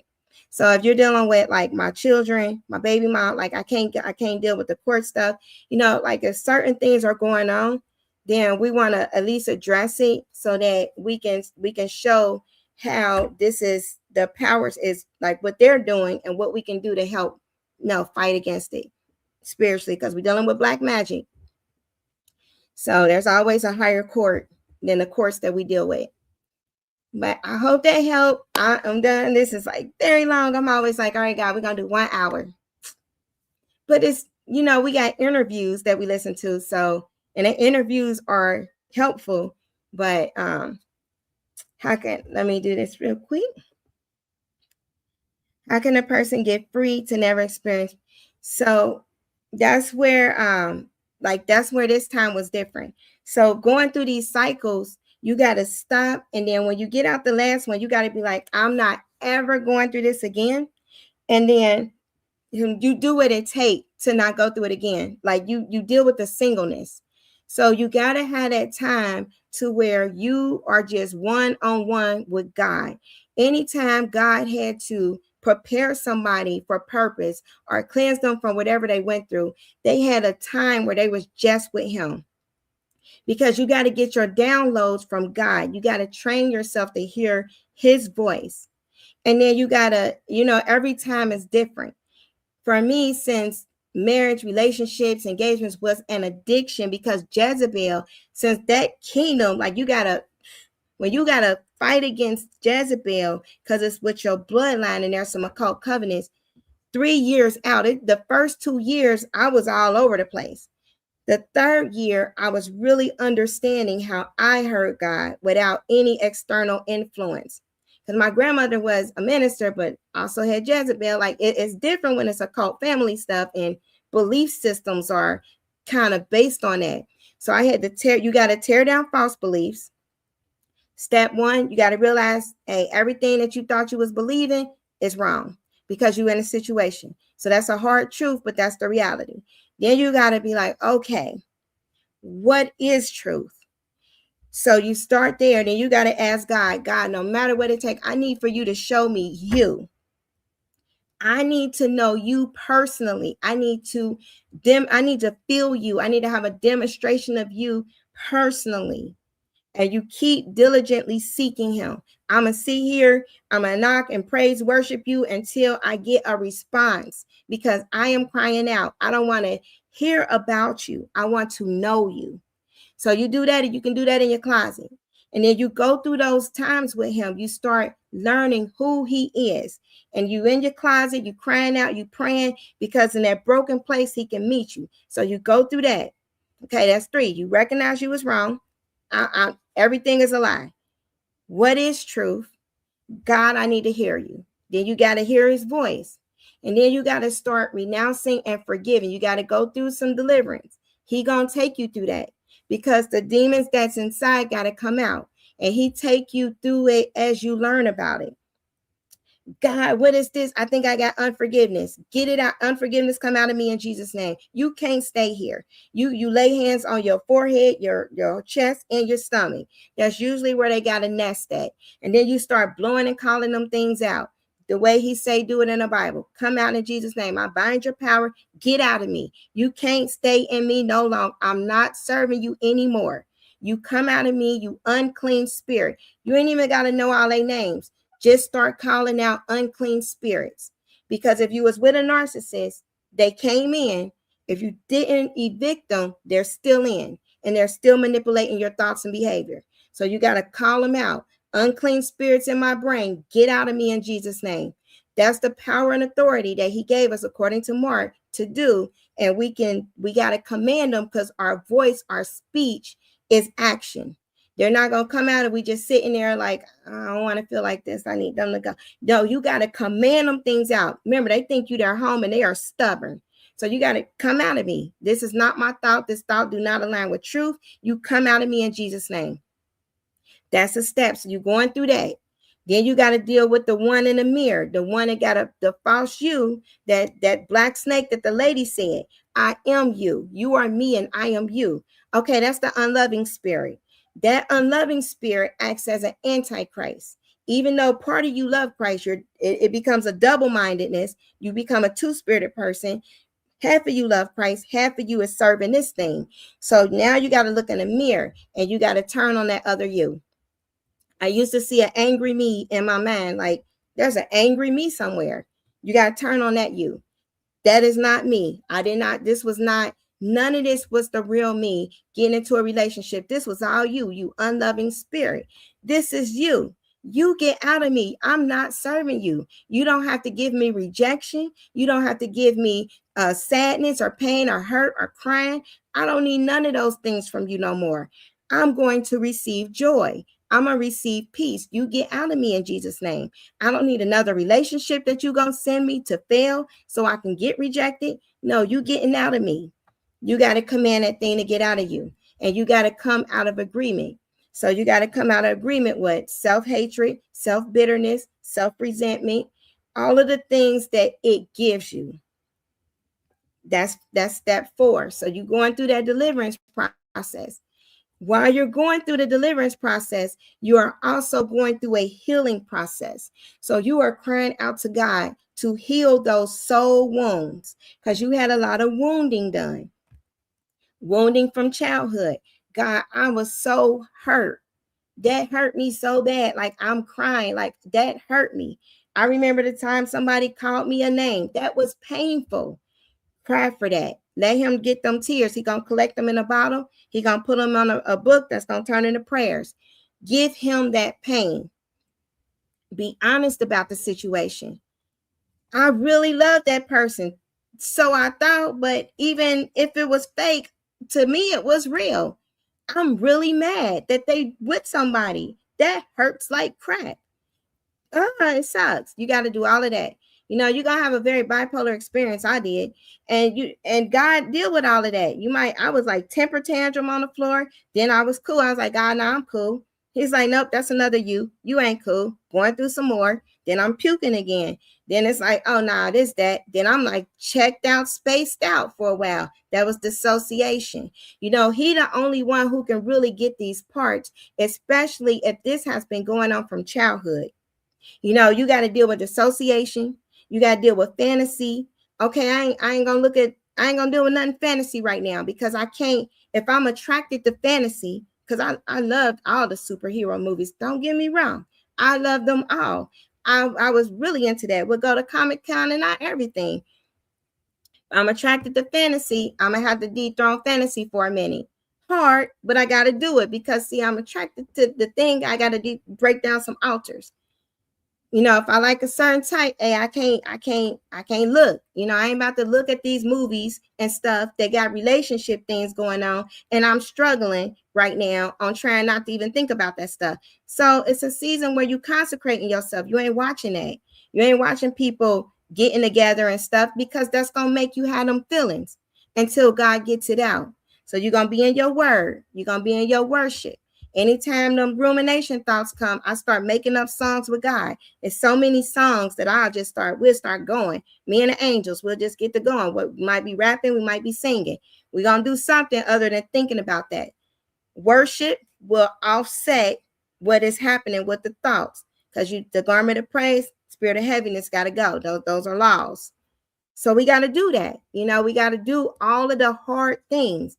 I can't deal with nobody and talk to nobody that's still in that lifestyle. That's still talking about what this one doing. And hey man, this one, they got that stuff. You know, they do this thing right. No, I can't talk to nobody with them conversations. Why? Because hey, I'm dethroning lust. I don't need to be thinking about lust. Thank God, 3 years out. It's like sobriety almost. You know, this is the longest ever, but that's what it takes. Because when you so deeply into this from childhood and there's so many personalities in there for compensating for different environments. If you've been with different narcs, you had to adapt. You got to get rid of each one of them false personalities to get to the real you. The real me, I talk like this. I got some earlier videos.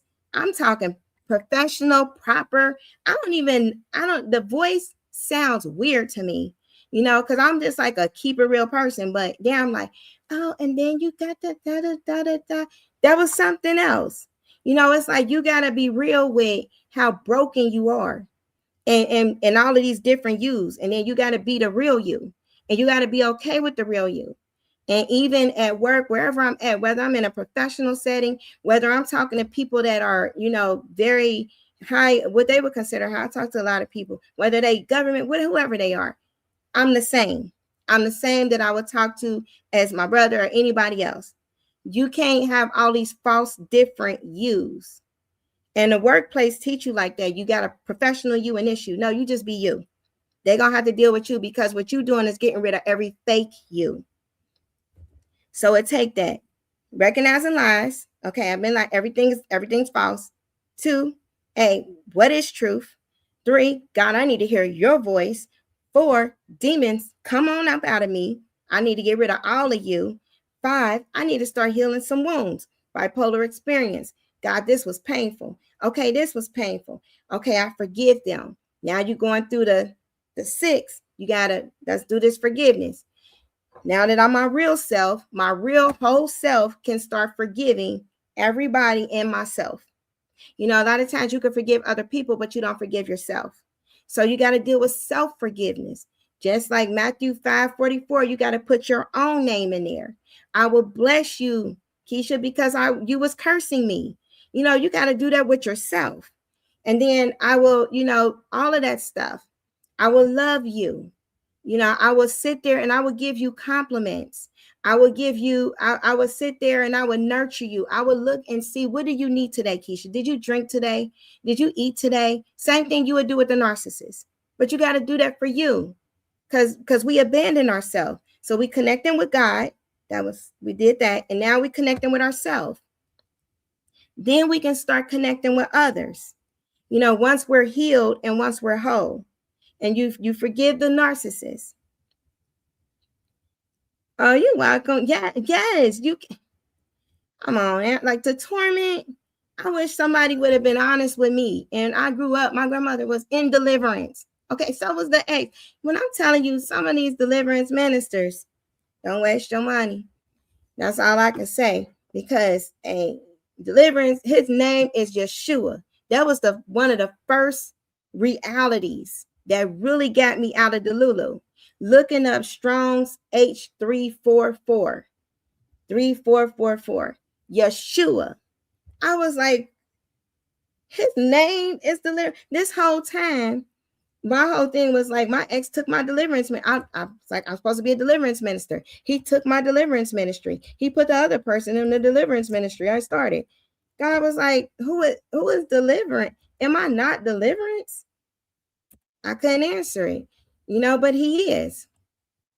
So we gotta be honest, you know, with everything, honest with ourselves. And here it is. It's H344, Yeshua. You know, that's how it's pronounced, even though there's no H right there. But Yeshua, his name is deliverance. It means salvation, deliverance, victory. His name, it means saving, health. You know, our welfare is preserved. His name. So what that did, that truth, it kind of got rid of a lot of the religion spirit. It allowed me to be able to turn on that religious spirit. I got to be like this, or I got to get myself together. You know, you always got, if you got a narcissist that's religious, you ain't doing right. You gonna get it. God gonna do this. You going through this because of this. All the lies. I was like, no more lies. I can't hear no more lies. And so he was showing me truth. I am deliverance. I am. So how can somebody take your deliverance? Because that we get stuck on these things. What did the narcissist take from us? Because we feel like this was our identity. It was my identity to be a deliverance minister. I knew how to cast out demons. I just didn't know I was full of them. So I'm like, hey, you know, this is what they took. They need to be punished. I'm praying, hey, God, you see this. How you going to let this go down? God, this adultery. I'm becoming an accuser of the brethren. I'm now doing what Satan do. He accused people day and night. I'm like, nah, look what they doing. Look what they go. You going to let God. I know you ain't going to let them get away with that guy. I know you ain't going to let them get away with that guy. On your anointed, though, you know, that how much spiritual pride. Hey, I had to come to realization, man, I'm operating in spiritual pride. I got a whole religious spirit. I'm up here self-righteous. You know, he had to humble me. Then he was like, my name is Deliverance. Who got a ministry outside of what is ministry? My body, my church, those who serve me, I will manifest myself through them. That's ministry. Him. So we don't have to go to all these different voices telling us different things to do. We have to go to him, and then we have to experience him, and then we have to receive him for real and allow his Holy Spirit, receive his spirit. That's the power. You ain't gonna have no power if you have not received the blood atonement that's on the mercy seat and his Holy Spirit to come inside of you and merge with your conscience and direct you on truth. So you got a co-perception. When that guy was in there talking about nobody know the inner thoughts, the Holy Spirit do. That's when he's talk about our conscious. Our conscious means there's a co-perceptor. His spirit is the co-perceptor. His spirit leads you into all truth. He tell you what's right. He tell you what's wrong. He help you out. The Holy Spirit is God. And people don't talk about him much. Why would they? Because he's the power. So he is God, and he is the one who is helping us to stay connected on the right path. We need him. So with the Holy Spirit, he start helping us in that way. Hey, pray about this. Hey, you need to do this. Hey, forgive this. Don't do that. Hey, I'm about to empower you on this. And then he gives us peace. And then he gives us comfort. And then he helps us through each and every day. And then he blesses like in a way that we can never expect. He know what's going to happen. All right, you about to get they're going to fire you because this is how the enemy works. He's going to fire you. But I got something here. You about to get a gift. Like I'm about to hook you up with this. I'm about to give you your own business because I need you to do my work. And this is going to be way more prosperous. So you about to do some things, but don't worry about that. That's how the Holy Spirit do. But you got to know his voice so that another voice you will not follow. And that's what he said. He was like, my sheep know my voice, and another voice they will not follow. The whisperer is the other voice. So that's what you do. You know, and he hides you and protects you from your enemies. The witches can do whatever, but if they can't see you in an astral because he's hiding you in his hand, which he does, he that abides in the shadow of the Almighty, you know, that's Psalms 91. He hides us. He got this. He said he gonna deliver us. He gonna fight our battles. He go before us. We got a whole army. So we just got to do those steps. We've been lied to. Everything is a lie. What is truth? Okay. We need God. We got to hear his voice. Got to hear his voice. Then we got to go through some deliverance. Cast these things out. Then we got to go through some other healing. Soul wound healing. We got to forget them parents. They was jacked up. Okay, we forgive them. We love them. Pray for them. Matthew 5:44. Put their names in it. Got to forget them exes. Put their names in it. You know, when we forgive them, that witchcraft stuff go back to their kingdom. It can't come on our kingdom. Then you got a Matthew 5:44 on yourself. Okay, write down the things that you don't like about yourself. Do you think you're ugly? Do you think you're fat? Do you think you're too skinny? Do you think that you were making dumb decisions? Do you have regrets? Put all of that on the list. Pray over them, repent for them. God, I'm sorry for feeling this way because you said in your word, I am fearfully and wonderfully made. You put my inner parts together. You formed me with a purpose and you love every detail about me. And you made me this way for a very good reason. And you love everything. You love my hair. You love my face, my skin complexion. You love it all, and you got to say that. And you got to remember that. You got to remember who you are. Because Satan is robbing identities. He's identity theft. You got to remember what he put in you. He put something in you. Everybody got something different. Some people got healing. Some people got deliverance. Some people got teaching. Some people got counseling. Some people got mercy. They know how to feel a person's heart. Some people got hospitality. They know how to make a setting of a home to where anybody feel welcome. Some people got the gift of cooking. Every meal they make tastes good. Everybody got something, and every piece of something contributes to his love on who he is. We got to remember who we are, and then we show that love to other people. But we can't get to the other people till we get these other things together, because then we got to have discernment. Because you still can't be, you got to monitor. Can't deal with the witches and warlocks on that level. Plant a seed, keep it moving. You can't sit down and start giving pearls and making covenants with them. So that's key. Those are all of these steps. And if you replay this and you kind of just write down the steps and go over them, the steps will work. He will keep delivering you. Anytime you feel like, I'm acting a certain way, I shouldn't be acting like this, I've been crying, I'm thinking about this daggone narc. Okay, what is that? You got to find it. What is that? Is that coming from rejection? Is that coming? And a rejection is a spirit where you feel rejected, and then you reject others, and then you have a fear of rejection. Okay, so if those three things are there, that's rejection. So I need to attack that. No, rejection, you ain't coming back in here. I bind your power, you go in Jesus' name. Is it a lying spirit? Oh, that person, look at them, they happy. They better than you. I see that one right there know how to treat a narcissist. They watched all the videos on how to treat a narcissist. That's a lie. Okay, we know that lie come from the pits of hell because we know what Zechariah 5 said. They got some scrolls in their house with curses on it. Who happy? We know what the girl said. She can't feel happiness. No, they're not happy. Doesn't matter how many times they smiling. They're smiling because that's a mocking demon, and mocking spirits laugh when they are sitting here destroying people and their prey. They laugh at that. That's the only thing. They're not laughing because of happiness. It's a spirit laughing because they're fulfilling a duty of destruction and deception. It's truth. So you tear down the lying spirit with truth. You hit it with the truth. These are all steps to get the thoughts out, the rumination, because they're coming for your helmet of salvation is your Yeshua. You see who he is. He with you. He said, hey, you come for me, I'm coming for you. I'm there. I'll never leave you nor forsake you. So that's your helmet. So when they hit him with them darts and hammers, hey, this is the truth. I don't care what it looked like with the optics. Satan can make anything. He got the reality stone. He can do anything with deception. Hocus pocus. But I know what the truth is. They got them scrolls. They did this. They still serving the devil. All right, that's it. Nothing, there's no joy, happiness, peace, love, and all of that in the kingdom of darkness, death, and destruction, and the underworld. They're soul trapped somewhere like the movie Get Out. So we keep that truth. And then God freed us for a reason, so we can live, because he said we will have life and have it more abundantly. That's a truth. So put that in a truth jar. Boom, there we go. So now we're listening to truth and we're not listening to lies. We don't have to say how jacked up they are. They know the devil is jacked up. Everything about that kingdom, they're jacked up, cruddy, everything else you can say, because you're talking about each and every one of their different spirits there.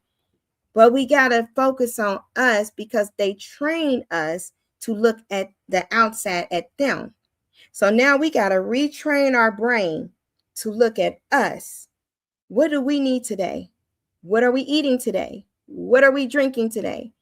We can't look at the devil and the chaos, because chaos is loud. The narcissist is loud. They're not going to have a magic transformation and somehow they just all on fire for God and want to serve you and love you and everything else.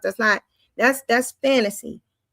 They made their choice and they're still making it. Even in apocalypse, they still making it. If the apocalypse ain't waking nobody up, hey, zombies. That's it. They're gonna hit a signal 6G. They're gonna change. That's it. Don't try to chain them up and think, you keep them on the chain, you can keep them. And like you see in the movies, they always get 8. They always get 8 up. Don't do that. But you got to just keep moving on that one. And then you got to, God, what is my purpose? What is it that you like to do? What was your spark when you were younger? What is like a passion that you can do all the time without even getting paid? Like you just love it so much. You got to find that, because you got to go connect with the younger you that you abandoned. That's in the next step. Find her or him. You got to find that younger you that was abandoned. They had a whole bunch of pain, and you got to go connect with that one. And you got to invite Jesus to that timeline.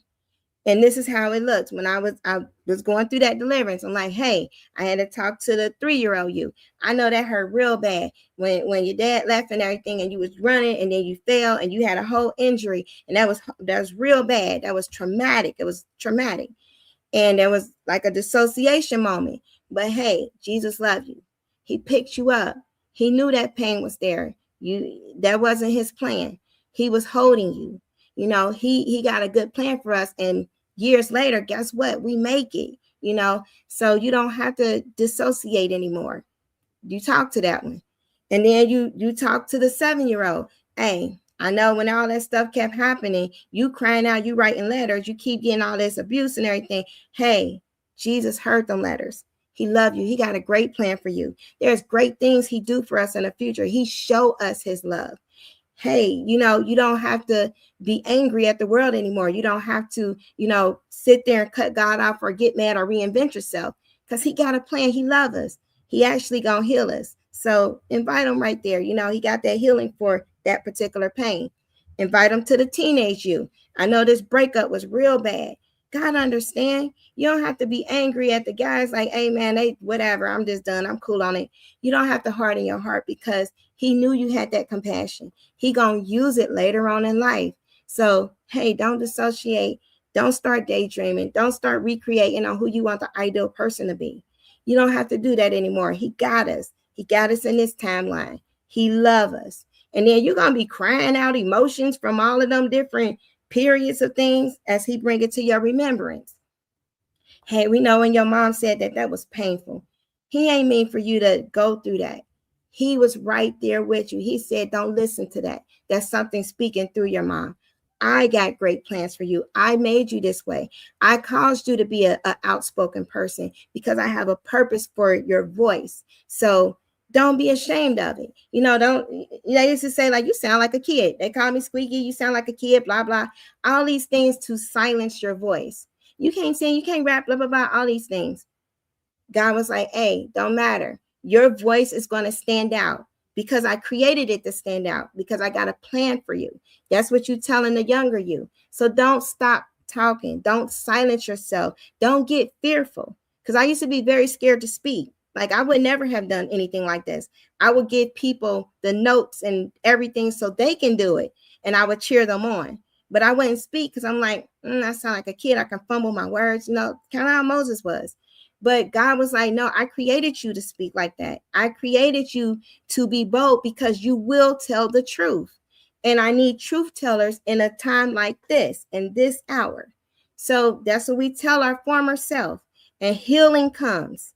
So you got to go find those other parts, because trauma fractures us. It breaks us, our spirit.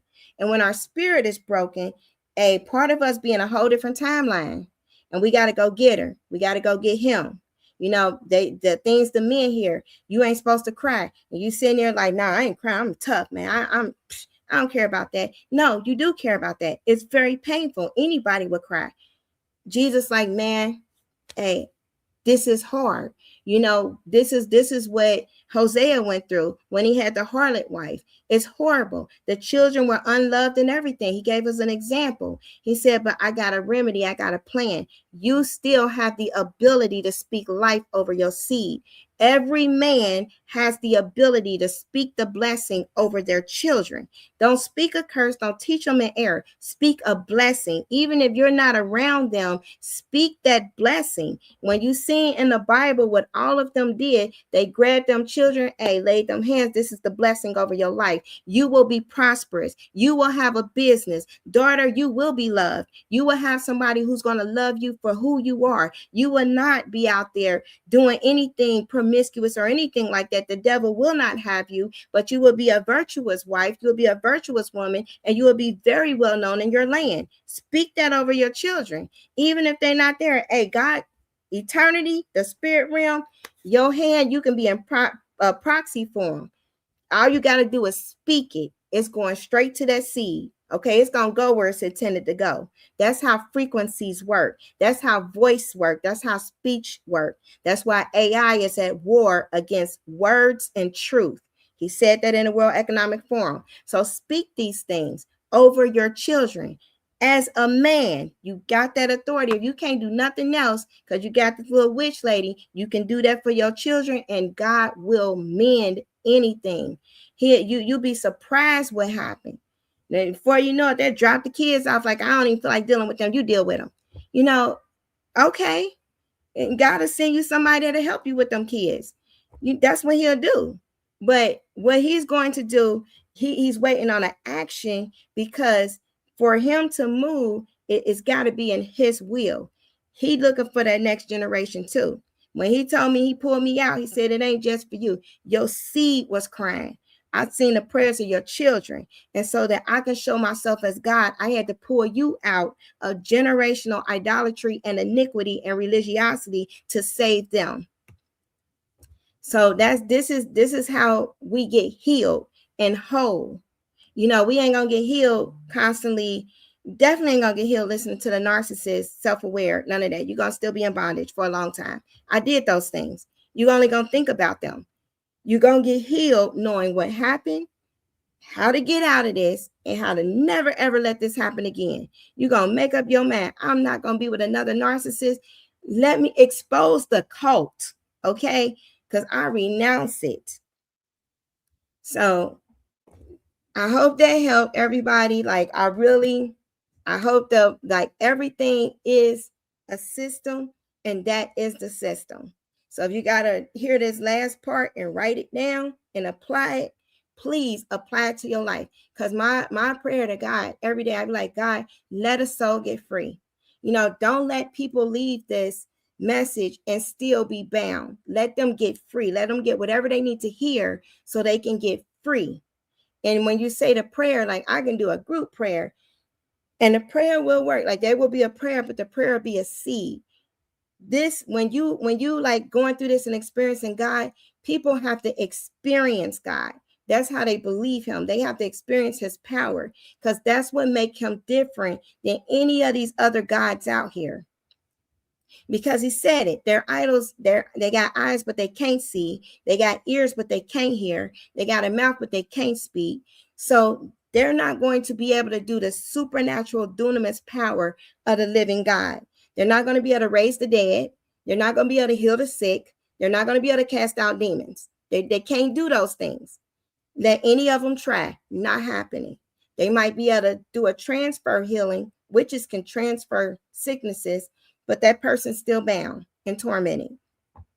So with this, if you apply this, testimonies will come, because it's the living God, and you got to experience him for yourself, because he wants to show up for each and every one of us. He put his spirit in each and every one of us.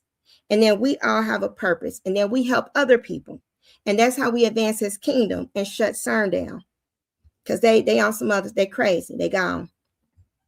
But I hope that was helpful. Put in the comments what y'all want to hear or what we want to teach about. We can go into deliverance, and that all day, every day. But and that's good, like, to go into actual deliverance and what it looked like. But I really laid down the steps for it. But I do I'm gonna do the soul fragment healing on people who had a lot of trauma separately, because that's when I was talking about the parts and going into the younger you, or going into the other, like talking to the younger version. Not on the new age stuff, they do some other things, but as far as like in your prayer, how the Holy Spirit lead, just so you can deal with that pain back then and not dissociate. We'll go into that one, the soul fragments. But I hope that was helpful. I do want to teach. I love doing Bible study. I love studying it now that I understand it, you know. And even in Hebrew, I'd be like, oh my gosh, I got to look at the translation because this is mistranslated. But I do like to study it now, and because it's life. You know, we need life. We've been so drained with death. But I do want to get one together. I'm going to figure out how to do that. Might do like a Zoom study Wednesdays or something. I'll post something. If I could figure out the Zoom and we get people signed up, we'll do a Bible study and we'll just go through it. We'll break it down, Hebrew, Aramaic, however they want to talk. But we'll know the truth, because the truth gonna set us free, not nothing else. The truth, not no medicine, not no computer, definitely not AI. They lie and manipulate better than any human. Hint, the devil. Okay, so not them. The truth. And that's Yeshua. It all go back to him. It's the word of the living God. So you guys take care. Thanks for hanging in with me so long. I know this is a long study, but thank you guys. And I will see you all next time. Definitely on Tuesdays. 8:30. But throughout the week, if he kind of prompt me, I'll put something up there. So you guys take care, and I will see you next time. Bye.